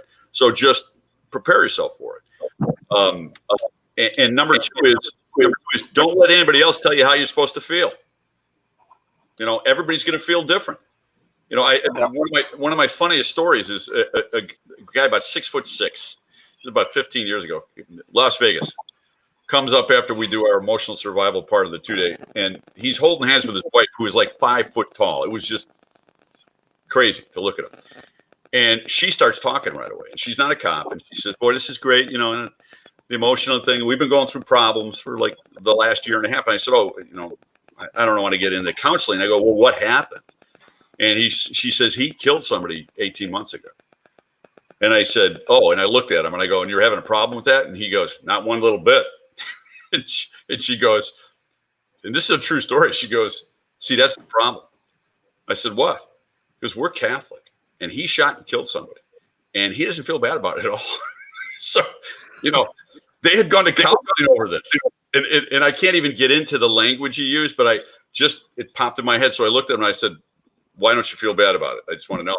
And he goes, "I'll tell you why." And he went off. And he goes, "This guy," and he bleep, bleep, bleep, bleep. He gets out of the car. I'm just stopping for speed. And he starts shooting me. I got 104 kids at home. Who's going to take care of this? So this mother, you know, so he goes, "I was mad. I was in the moment. I put rounds on my detonate. I didn't feel bad about it at all." Now, that doesn't mean there's anything wrong with this guy. He was prepared. And one of my instructors, Ray DeCunto from Florida, he SWAT twice. And he said to me, he said, I prepared myself prior to doing it. How am I going to feel after I take a life? And he twice had to do it. Can I follow up on what Chris and Jim were talking about with this mental health issue? Yeah, go ahead. Okay, so Jim, you're 100% correct. And when you say that there's no hard and fast rule of how people react, you know, one of the things that I always think about when I'm on my way to an officer-involved shooting incident, you know, whether it's 5 minutes after the fact or an hour after the fact, is, okay, I just have to be mindful of what the officer, what he's feeling or what she's feeling. And I gauge my reactions and my actions based on what they're feeling. I've responded to incidents involving officers that were cool as a cucumber. Sometimes it might have been their second or third shooting incident, and they react, you know, sorrowful, crying. Others have acted, you know, like they're cool as a cucumber. And there's no hard and fast rule about that. So I just, you know, I want officers to understand, if they're listening to this, that there is just no right or wrong way to react to these types of things. Everybody comes to an officer-involved shooting incident with their own, upbringing and their own biases and their own, whatever. And there's no right way or wrong way. From a legal aspect, and I think this is really, really, really important because finally, I became an officer in 1986, and things have changed drastically within the last 35, 40 years, right? And but today, finally, we're seeing we're trying to focus on our officer well-being. And in my humble opinion, it seems to have taken off like within the last maybe 2 to 3 to 5 years. We're talking about officer suicide. We're talking about, post-traumatic stress injury, to officers, because they're seeing things that normal people don't see on a daily basis. So with that being said, I want to spend just a couple of minutes talking about the aftermath of an officer-involved shooting, particularly when it comes to our peer support officers. Because again, we're seeing just within the last few years that, hey, we should have, a peer support officer available for the involved officer, a buddy system, somebody that he or she can talk to. But I caution, and I stress the word caution, I caution police officers that do engage in a peer support system. You've got to be familiar with your state laws, because anytime an officer is told by a peer support officer, hey, what you tell me is going to be confidential. And when that peer support officer says that to the involved officer, he or she is telling the truth, meaning that peer support officer is not going to go blabbing his or her mouth to his coworkers or her coworkers or friends and family members. It's going to be confidential, between the involved officer and the peer support officer. But let's say that there's a civil rights lawsuit, 2-3 years after the fact. And let's say that the peer support officer is called as a witness in a deposition. And then the plaintiff's attorney, the attorney that's suing the individual, or the plaintiff that's representing the family of the person who died, is suing the involved police officer. He asks the question of the peer support officer. So, did you have a conversation with the officer that was involved in the shooting? Yes, I did. And when was that conversation? Well, we had multiple conversations. All right, well, how many conversations did you have? I don't know, 4 or 5. All right, let's talk about the first conversation. What was said? Now, the attorney representing the officer will object, saying that's privilege, is confidential. Depending on what state you're in, here in the United States, I don't know what the rules are in Canada, and perhaps Steve can correct me on that, but here in the United States, there is no privilege that is associated with any communication between an officer and a peer support officer, unless there is a state statute that specifies there's a privilege. And I'm here to tell you that it's only been within the recent past few years that we've got states that are enacting legislation to protect the communication between a peer support officer and the involved officer in an officer-involved shooting. But the majority of those states don't have that.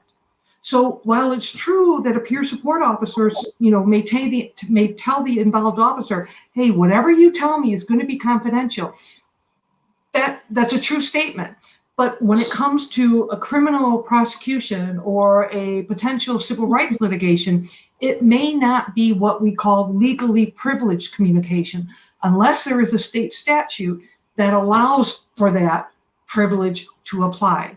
And it's right now, and I don't know all of the states that have that legislation, but there's close to a dozen states that have that legislation. And I think that's really, really important for officers to know, because I don't want officers who are involved in officer-involved shootings or other critical incidents to have this false sense of security that what they say to a peer support officer is, it will never be exposed. Chris, do you know what the laws are up here? I mean, when it relates to that? I can't speak for all of Canada, obviously. Again, as Laura says, it's going to vary by jurisdiction, right?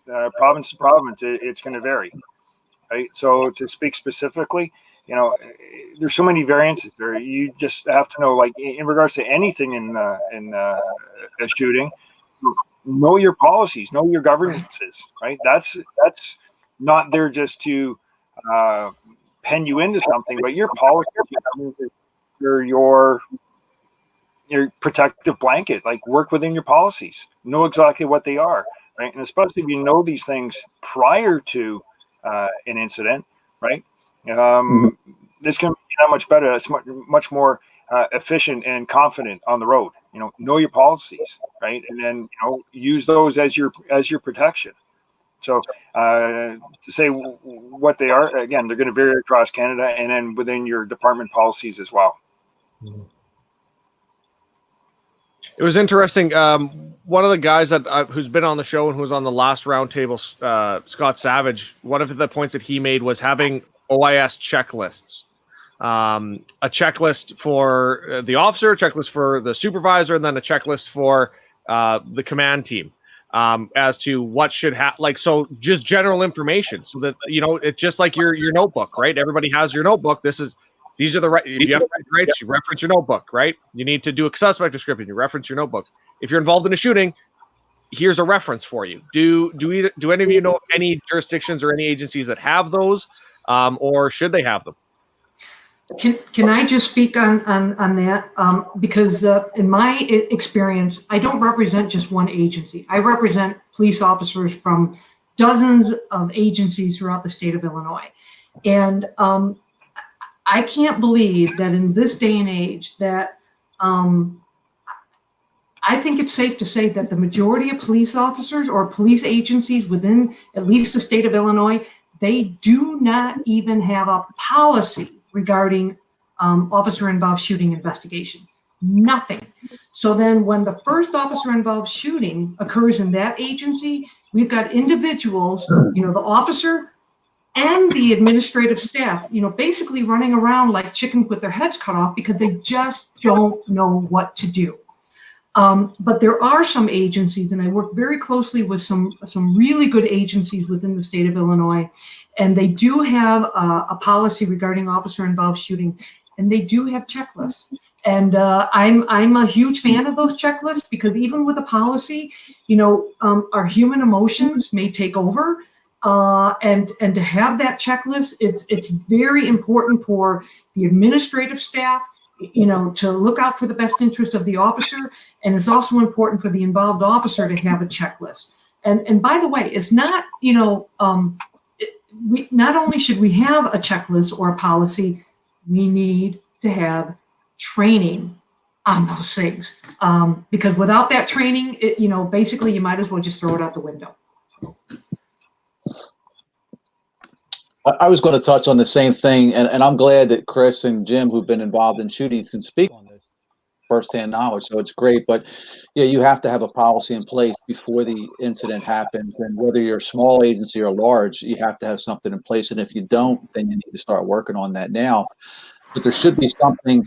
And in Philadelphia, obviously a larger agency, when a police shooting happens, the employee assistance program kicks in. So we have that's the peer support, and they're trained counselors who respond to the OISI unit to meet the officer there, walk them through what can happen, de-stress them, and they're trained in doing that.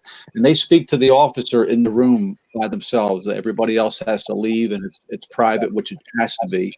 And at some point, the officer will have to meet with a mental health counselor, professional mental health counselor. But I think going back, and if you found it, Adam, the couple things, the one document for the stages after a shooting that an officer goes through. There's different stages, kind of what Chris alluded to. We could pop that up there if not. And then the other document with something about officer. We just talked about an officer knowing their policy, number one, but even if you don't, maybe that night give them something, which we were doing too, is giving the officers involved in a shooting that night a document, a piece of paper, basically summarizing, here's what's going to happen, and because they're going to forget things, so they would take that home with them and at least have that. So here's the process. Here's what's going to happen. You'll get a compelled interview. If you have any injuries, EAP will do this. This will be your status, and kind of to let them know. So everybody's point that's been made, and Laura, lastly, there is just that you have to be prepared, and use some people like a Chris or a Jim or somebody in your agency who's been involved in a shooting who can kind of start the process for you. Is that the one you're talking about there, Steve? That's the one. Yeah, the stages of an aftermath. So the exhilaration stage, remorse stage, and the rationalization stage, kind of like Chris talked about, and they're given different titles at times. Basically, kind of talks about a little bit what officers will go through, and like I think Laura said, some officers. I've had officers had an accidental discharge and they're bawling their eyes out. Other officers who've been shot at and killed the guy, and they're cool as a cucumber, as she used that phrase. And so everybody's different, but there's different stages sometimes they go through. And the other document, Adam, if you have it, is the officer instruction sheet. Should be on there somewhere. I gotcha. Right here. Okay. So it would be something like that we would give to the officer, and it just kind of explains to them, here's what's happening to you. Because again, they're hearing 1,000 things the night of the shooting, different people talking to them, asking them things, and this and that, and here's what's going to happen. And their head's spinning at that point. So it's beneficial if you can give them something that once they get home that night and they settle down, they can kind of read something and at least have an idea. Here's how the process is. Yeah, and one of the things too, so anybody who's watching the video, and if you're just listening to this afterwards on audio, all of these resources that we've been referencing are going to be available right on the website. So on thebreakdown.ca/IRT for round 2, all of these resources are going to be listed under officer involved shootings for everybody to have access to. So our experts here have graciously given me a ton of materials, and we're going to make sure that those are shared with everybody. So. Let's bring this back up. There we go. So yeah, just on a note of checklist, if people think that's odd or so, I mean, pilots use checklists, and the same pilot gets in the same seat for like real commuter flights, 4 or 5 times a day. Like he knows it blindly. Sits down, goes through a checklist of what he has to do. As an EOD guy, I have a checklist. Right, I know what I'm doing, but as we said, emotions involved and everything else, and you've been in a very stressful, complex situation. Revert it back to a checklist so you don't miss things, don't forget things. Right, so checklists are helpful for all kinds of stuff, but especially in this, when everything's so charged, it's really going to help. And even for your own. Like your own family survival guide for afterwards or so, right? Just go through the checklist, leave one for your spouse or so. Here's the things that your spouse may have to do or somebody else in your family, that you may not be able to, or you're missing it, right? So give them a checklist as well.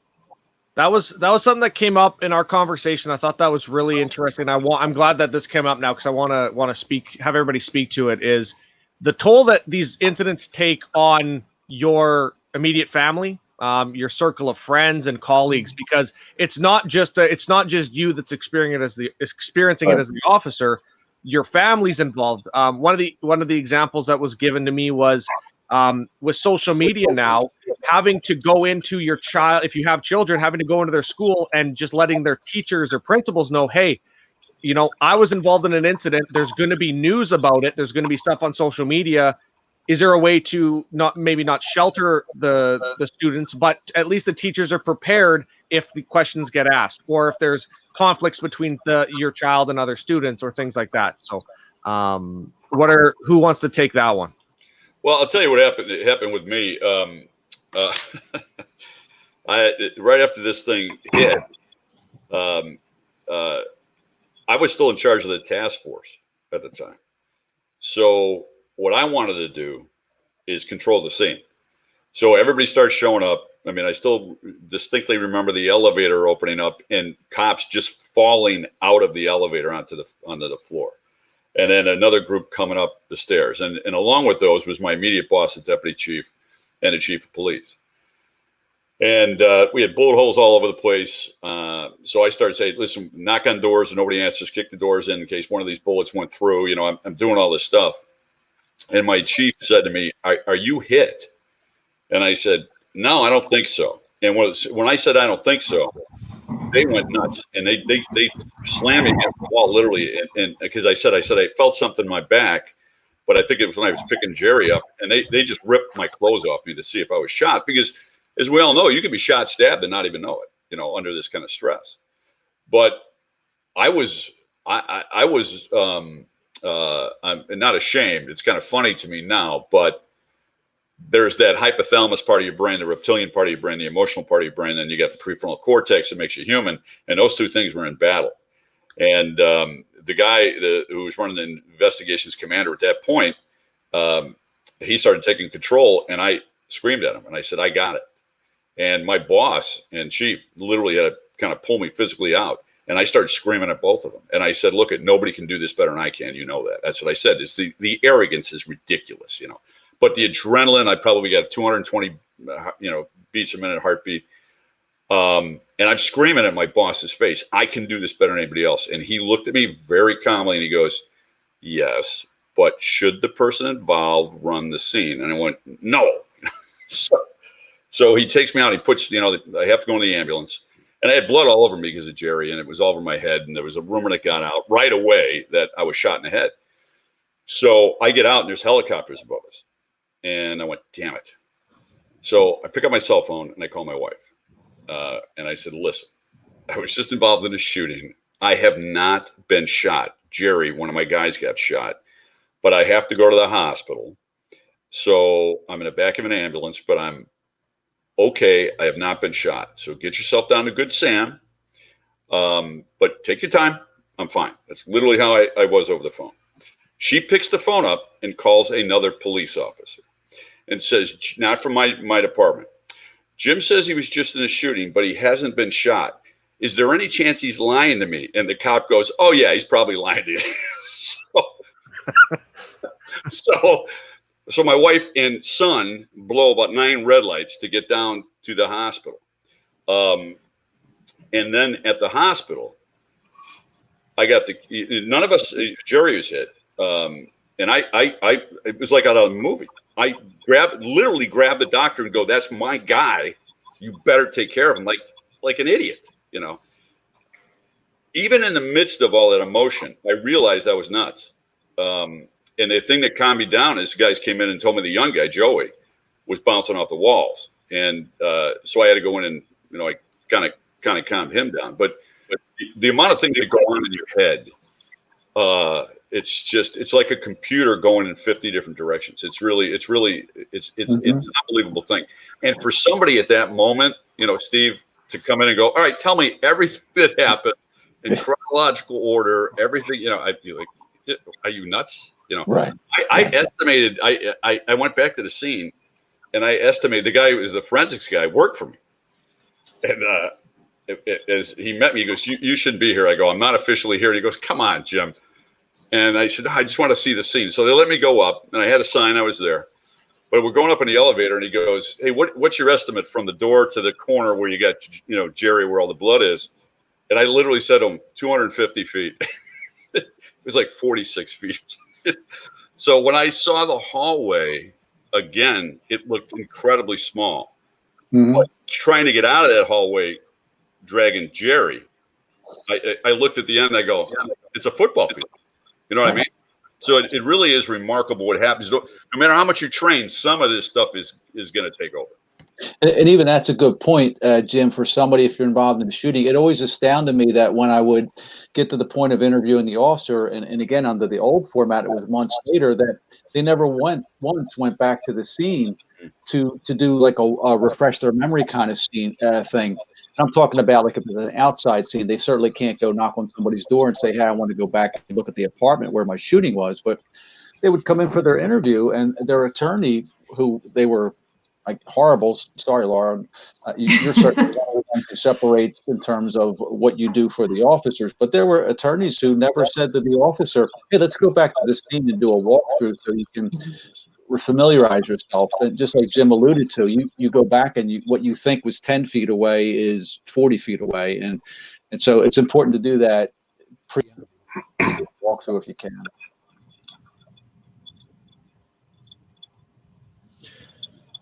Can an argument be made that doing walkthroughs of scenes aren't good for the mental health of the officer, or conversely, that they are good for the mental health of the officer?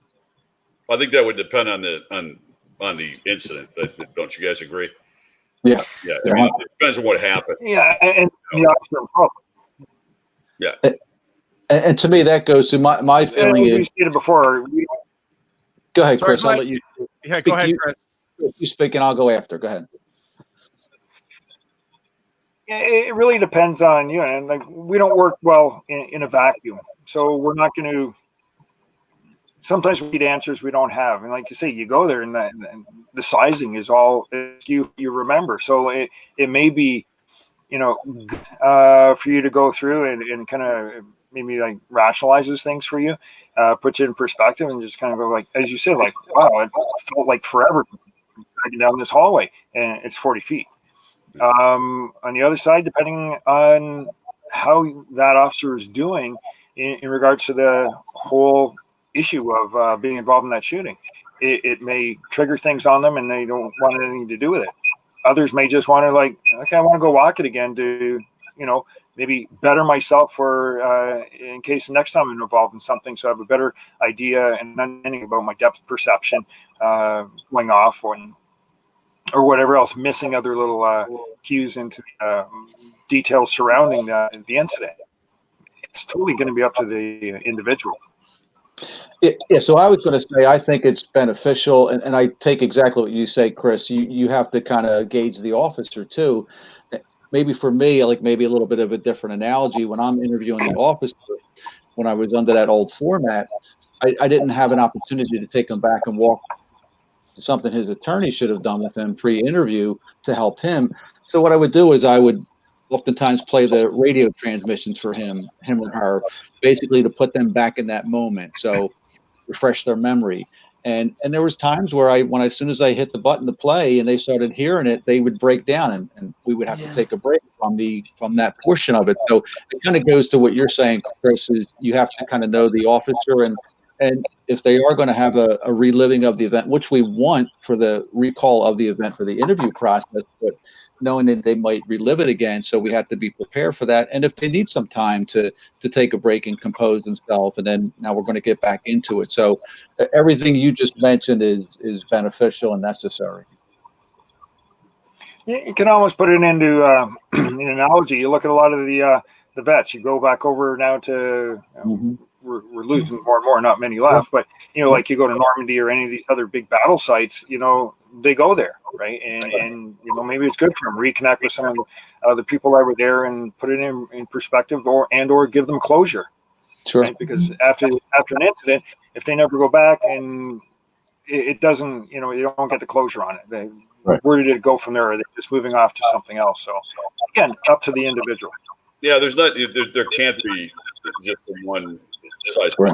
If you guys ever read the book Onion Field by the killing in California of the officers, yeah. They made it was now I forget his name, but anyway, the officer who survived that, Ian Campbell was one who got shot, and Carl, I forget his name. Anyway, they literally made that officer, forced him to go into roll calls for, I believe, months, and basically admit that he made a mistake by giving up his gun. And Jeez. Yeah. So I mean, it's totally dependent. I mean, it was dumb for me to go back within an hour.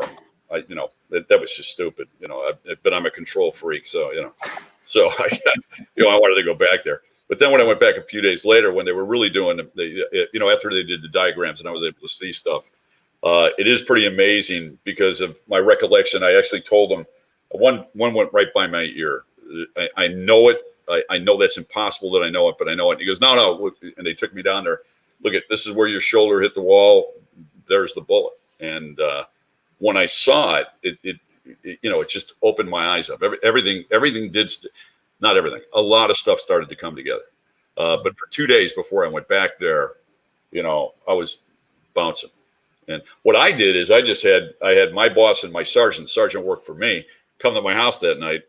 We had a beer. We just kind of talked it out. But all three of us did different. Joey shot a ton of rounds at this guy, so that was on his mind. And then Jerry's the one who gets shot. So we all had different perspectives on every level from start to this day. It's different. So.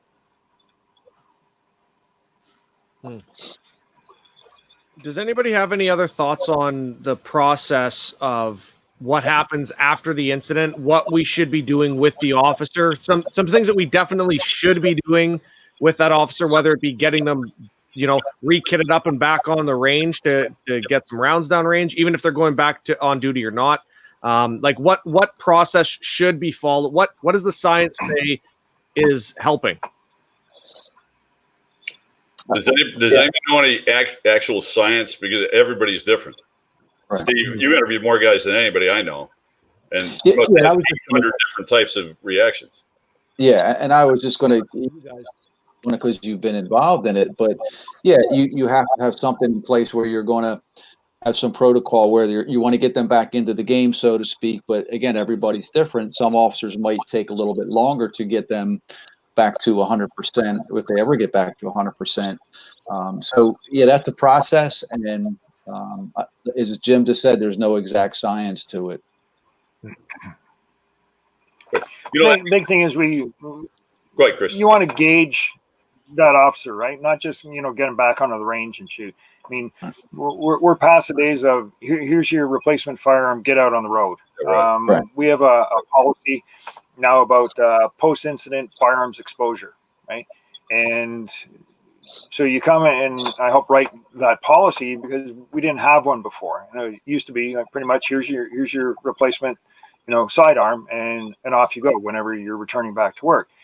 And we're looking at it and it's like, well, we just, in part of that peer group, when officers were going back, we'd take them up to the like the tack shop, back up to where our tack team is based, and we'd shoot in the range there. And it's like no pressure, informal. Just get back to shoot the firearm. The officers have never used that firearm. Yeah, it's sighted and it's a pistol, but they haven't used it, right? Meanwhile, their firearm, they probably qualified X number of times with it, that whatever range practice, the way the feel in the hand. So we get them into the shooting, right? And we make it an unstructured, fun thing. Get out, draw, fire a couple of rounds, and we'll start shooting some steel plates. So it takes it from, back into a more, fun, less stressed way of using their firearm. Because the last time they used it was, engaged in somebody in a life-threatening manner. So put them back into it that it's not so focused that you got to get back into this and, shooting human targets. You're not going to do that, but that's going to be part of the judgment training that we'll get you back into as well. But just get back into using. No, go ahead, Chris. What I was saying, Chris just brought something up that it's funny. We're talking about memory, just popped in my head. I haven't thought about it in years.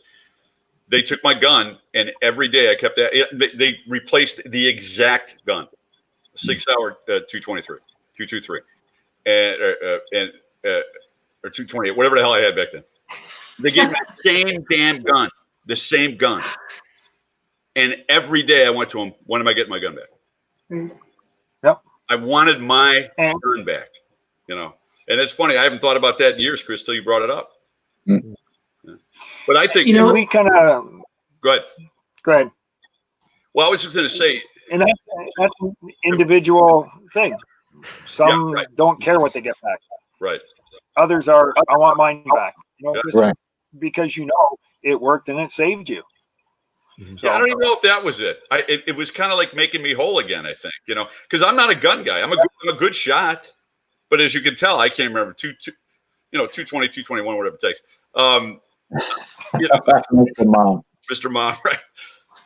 But there was something about that. I can't remember exactly why now, but I was always, when am I getting my gun back? And I mean, I knew the process. I knew the protocols. I wanted my gun back. And as soon as I got back, I remember I went and shot it. But I'm just going to kind of end with this on from my perspective is in this area is I think the key to success in any organization is first line supervisors. Mm-hmm. And these guys are the ones who should know all of their people intimately to some level. They should know them as individuals. And I think if you have a good relationship with your guy, that supervisor should be involved in making sure staying with the officer, contacting him or her, every day. Hey, how you doing? Just, want to know what's up. Take them out for a cup of coffee or something. If they're taking a week or so off, go visit them. Let them get an idea. Because I already know these guys. I had 20 some guys when I retired. I didn't know everything about them, but I knew them all. I knew them all. I could, like any relationship, you can tell if something's wrong right away. And I will tell you, I feel a little bit bad about that because I didn't do that well enough with Jerry. I didn't do that well enough with Jerry because eventually, at first I did a lot, but he was never able to come back to work. He had to go through all these surgeries because he got shot in the arm and wrecked his radial nerve. And eventually life just gets in the way. And I lost touch with him. And next thing I know, he moved out of state. And Facebook reconnected us. And I told him, I called him and I said, I apologize for not continuing that relationship after a few months. And to this day, I feel bad about it. There's one thing, and I'm looking at the notes that I think Chris is the one that you sent me, and this is an interesting one too to hear from both the Canadian and the U.S. perspective. But it's about coroner's inquests and compelling officers to attend these inquests and then be interviewed by every single interest group who has their name associated with the inquest. And having to relive and go through the same scenario over and over and over and over again. So I think, Chris, that was you. So maybe I'll let you speak to that. Sure. I look at it because up here we're going to have a coroner's inquest. It's like almost considered an in-custody death. Police caused the death of somebody, justified and all. That inquest can go anywhere from a year, a couple of years, 3 years, or more after the incident, right? The officer's been cleared. It's been investigated. Now, 3 years later, you're testifying in a coroner's inquest, and that's bringing everything back up for that officer. Meanwhile, we're all talking about mental health, well-being, PTSD, etc. You're making this officer go through it all again. You're making their families go through it all again. You're making, the other officers associated with that incident go through it all again. When there's nothing to be gained from their testimony at the coroner's inquest. Right. We have reasons for the inquest, determine the identity of the deceased, date and time of the incident, by what means, gunshot wounds or whatever. And then, we look at, was it, homicide, suicide, accidental misadventure. And the homicide doesn't have any culpability assigned to it, just purely in the medical aspect of it is person killed by another person. We have the agreed set of facts and circumstances. It's been investigated. You have all the investigators' notes. You have all the forensic evidence there. And now to have this officer get in a coroner's inquest and possibly have 8, 10 attorneys ask the same questions. And all they ever care about is going through that incident. Meanwhile, it has nothing to do with the interest group that they're representing. And they're asking the same questions over and over again. And what's to be gained from that? Is there something similar to that in the U.S., Laura, or are you familiar? Yeah, there is. And of course, I can only speak to Illinois state law because that's where I practice. But basically, Chris is 100% correct. A coroner's inquest, basically, and I'm being very general here, it's an inquiry into the manner and the cause of an individual's death. And that's it in a nutshell. And I've been fortunate enough in my practice where not every officer has been required to testify in a coroner's inquest. There have been a couple, and it's concerning for me as an attorney because it's a statement by an officer in another hearing. And of course, as an attorney, I'm always concerned about the number of statements that an officer gives. And then not only the number of statements that an officer gives, but the minor inconsistencies, which are normal, by the way, that can be taken out of context. So the less number of statements that an officer gives, the better off my client is, especially when it comes to a criminal, prosecution or potential civil rights lawsuit down the pipe. So from my personal experience, I've been able to limit the exposure of my client being the police officer. And the coroners in the incidents that I've been involved in, they were able to work around my client's testimony by having the investigator who interviewed my client testify to the 6 or 8 jurors or whoever is there as part of the coroner's inquest. So that way my client was not exposed to that. That's a good idea, having the lead investigator who has all the information, and then, that makes a lot of sense. Steve, have you ever been involved with something like that? No, nothing like that. And I can't imagine putting an officer through that, the coroner's inquest. I like what Laura just described, that you can have a representative per se go and take care of that, because like Chris said, you're reliving the whole thing, and you're now answering questions oftentimes from those who are don't really know what to ask questions about. It's like asking a carpenter to critique the work of a plumber. It's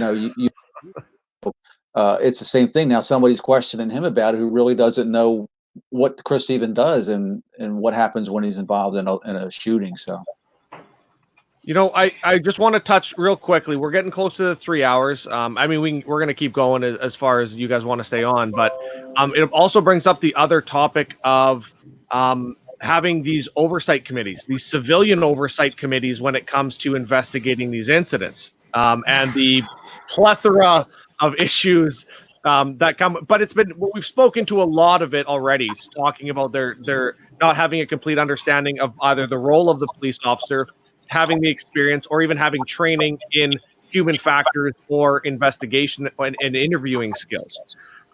So where is there a need? Do you think that there's a need to, obviously there's a need to have oversight committees, and I think everybody understands that, but should they be limited to what they're able to do when it comes to an OIS incident? Yeah, again, go to calvarypress.com sometime in the next, this week, I'm assuming, the article will come out. My opinion's in there. And what I say is, look, if you're going to be on these oversight committees, your only criteria can't be that you hate cops. And you should go on 200 hours of ride-alongs. I think you need to do some kind of, pass some kind of a test when it comes to human performance, human factor science, something like that. And then show some, go on the range, go through some shoot, don't shoot scenarios.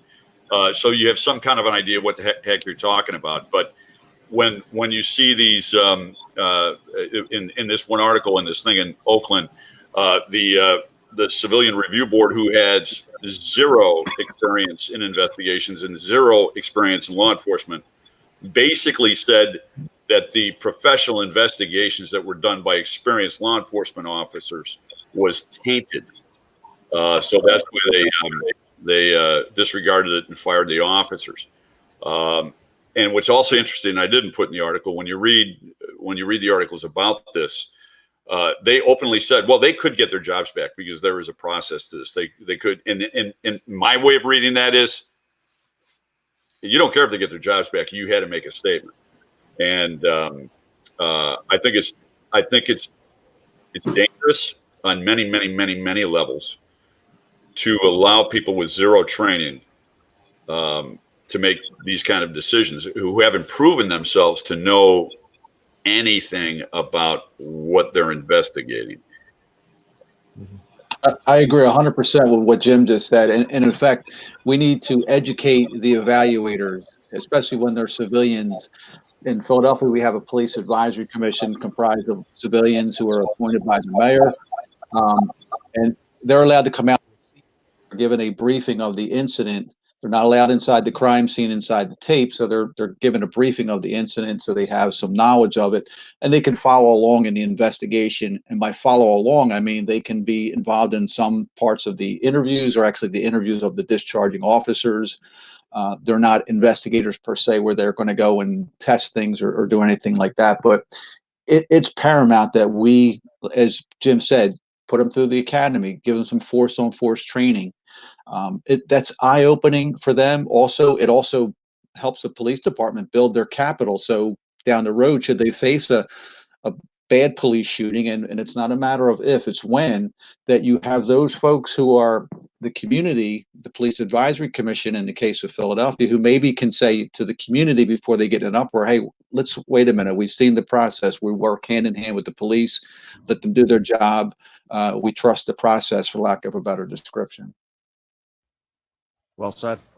All right. Well, let's. You know what? I think we've covered all the topics that we were brought up prior to this.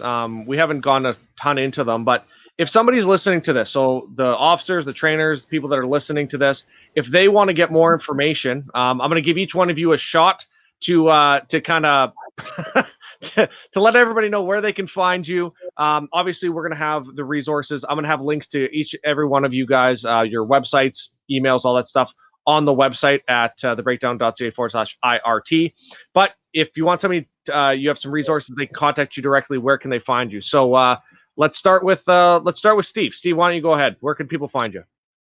Just what you just mentioned, Adam, and it's www.policesshootingspros.com, and also my LinkedIn page. Feel free to send me a question or whatever it might be after this. Hey, Steve, you mentioned this. Can you kind of elaborate on that? I'll be glad to answer anybody's questions.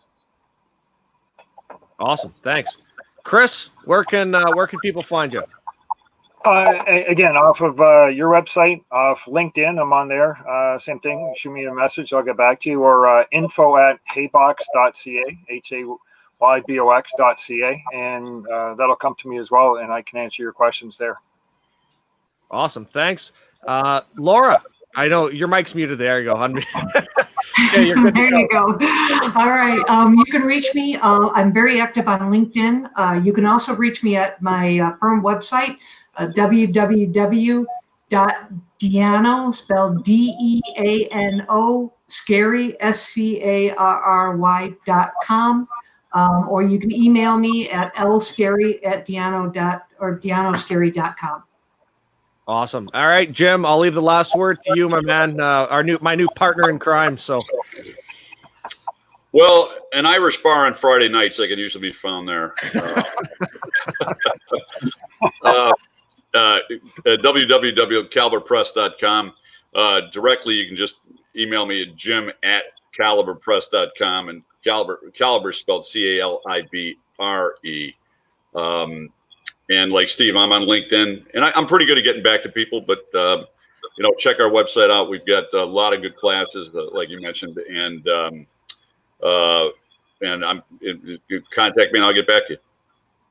Right on. Awesome. So I'm just going to ask you guys to stay on real quick. We're going to end this off here, but we'll do a quick AAR before we cut everybody loose. But we're going to end the live stream. So thank you to everybody who's been on the stream that stuck it out. That there's 10 people that are still here, which is super impressive. Does that count us? Yeah, not including you. Okay. All right. So we get credit too for being here. So thank you to everybody for joining us. The next Instructors Roundtable, again, last Thursday of every month at thebreakdown.ca/IRT. Last Thursday, every single month at 1800 Central, 6 p.m. Central. We'll see you there. Make sure, if you haven't already, subscribe to the Tactical Breakdown podcast. We look forward to putting out content for you each and every week. So we'll talk to you soon. Stay safe.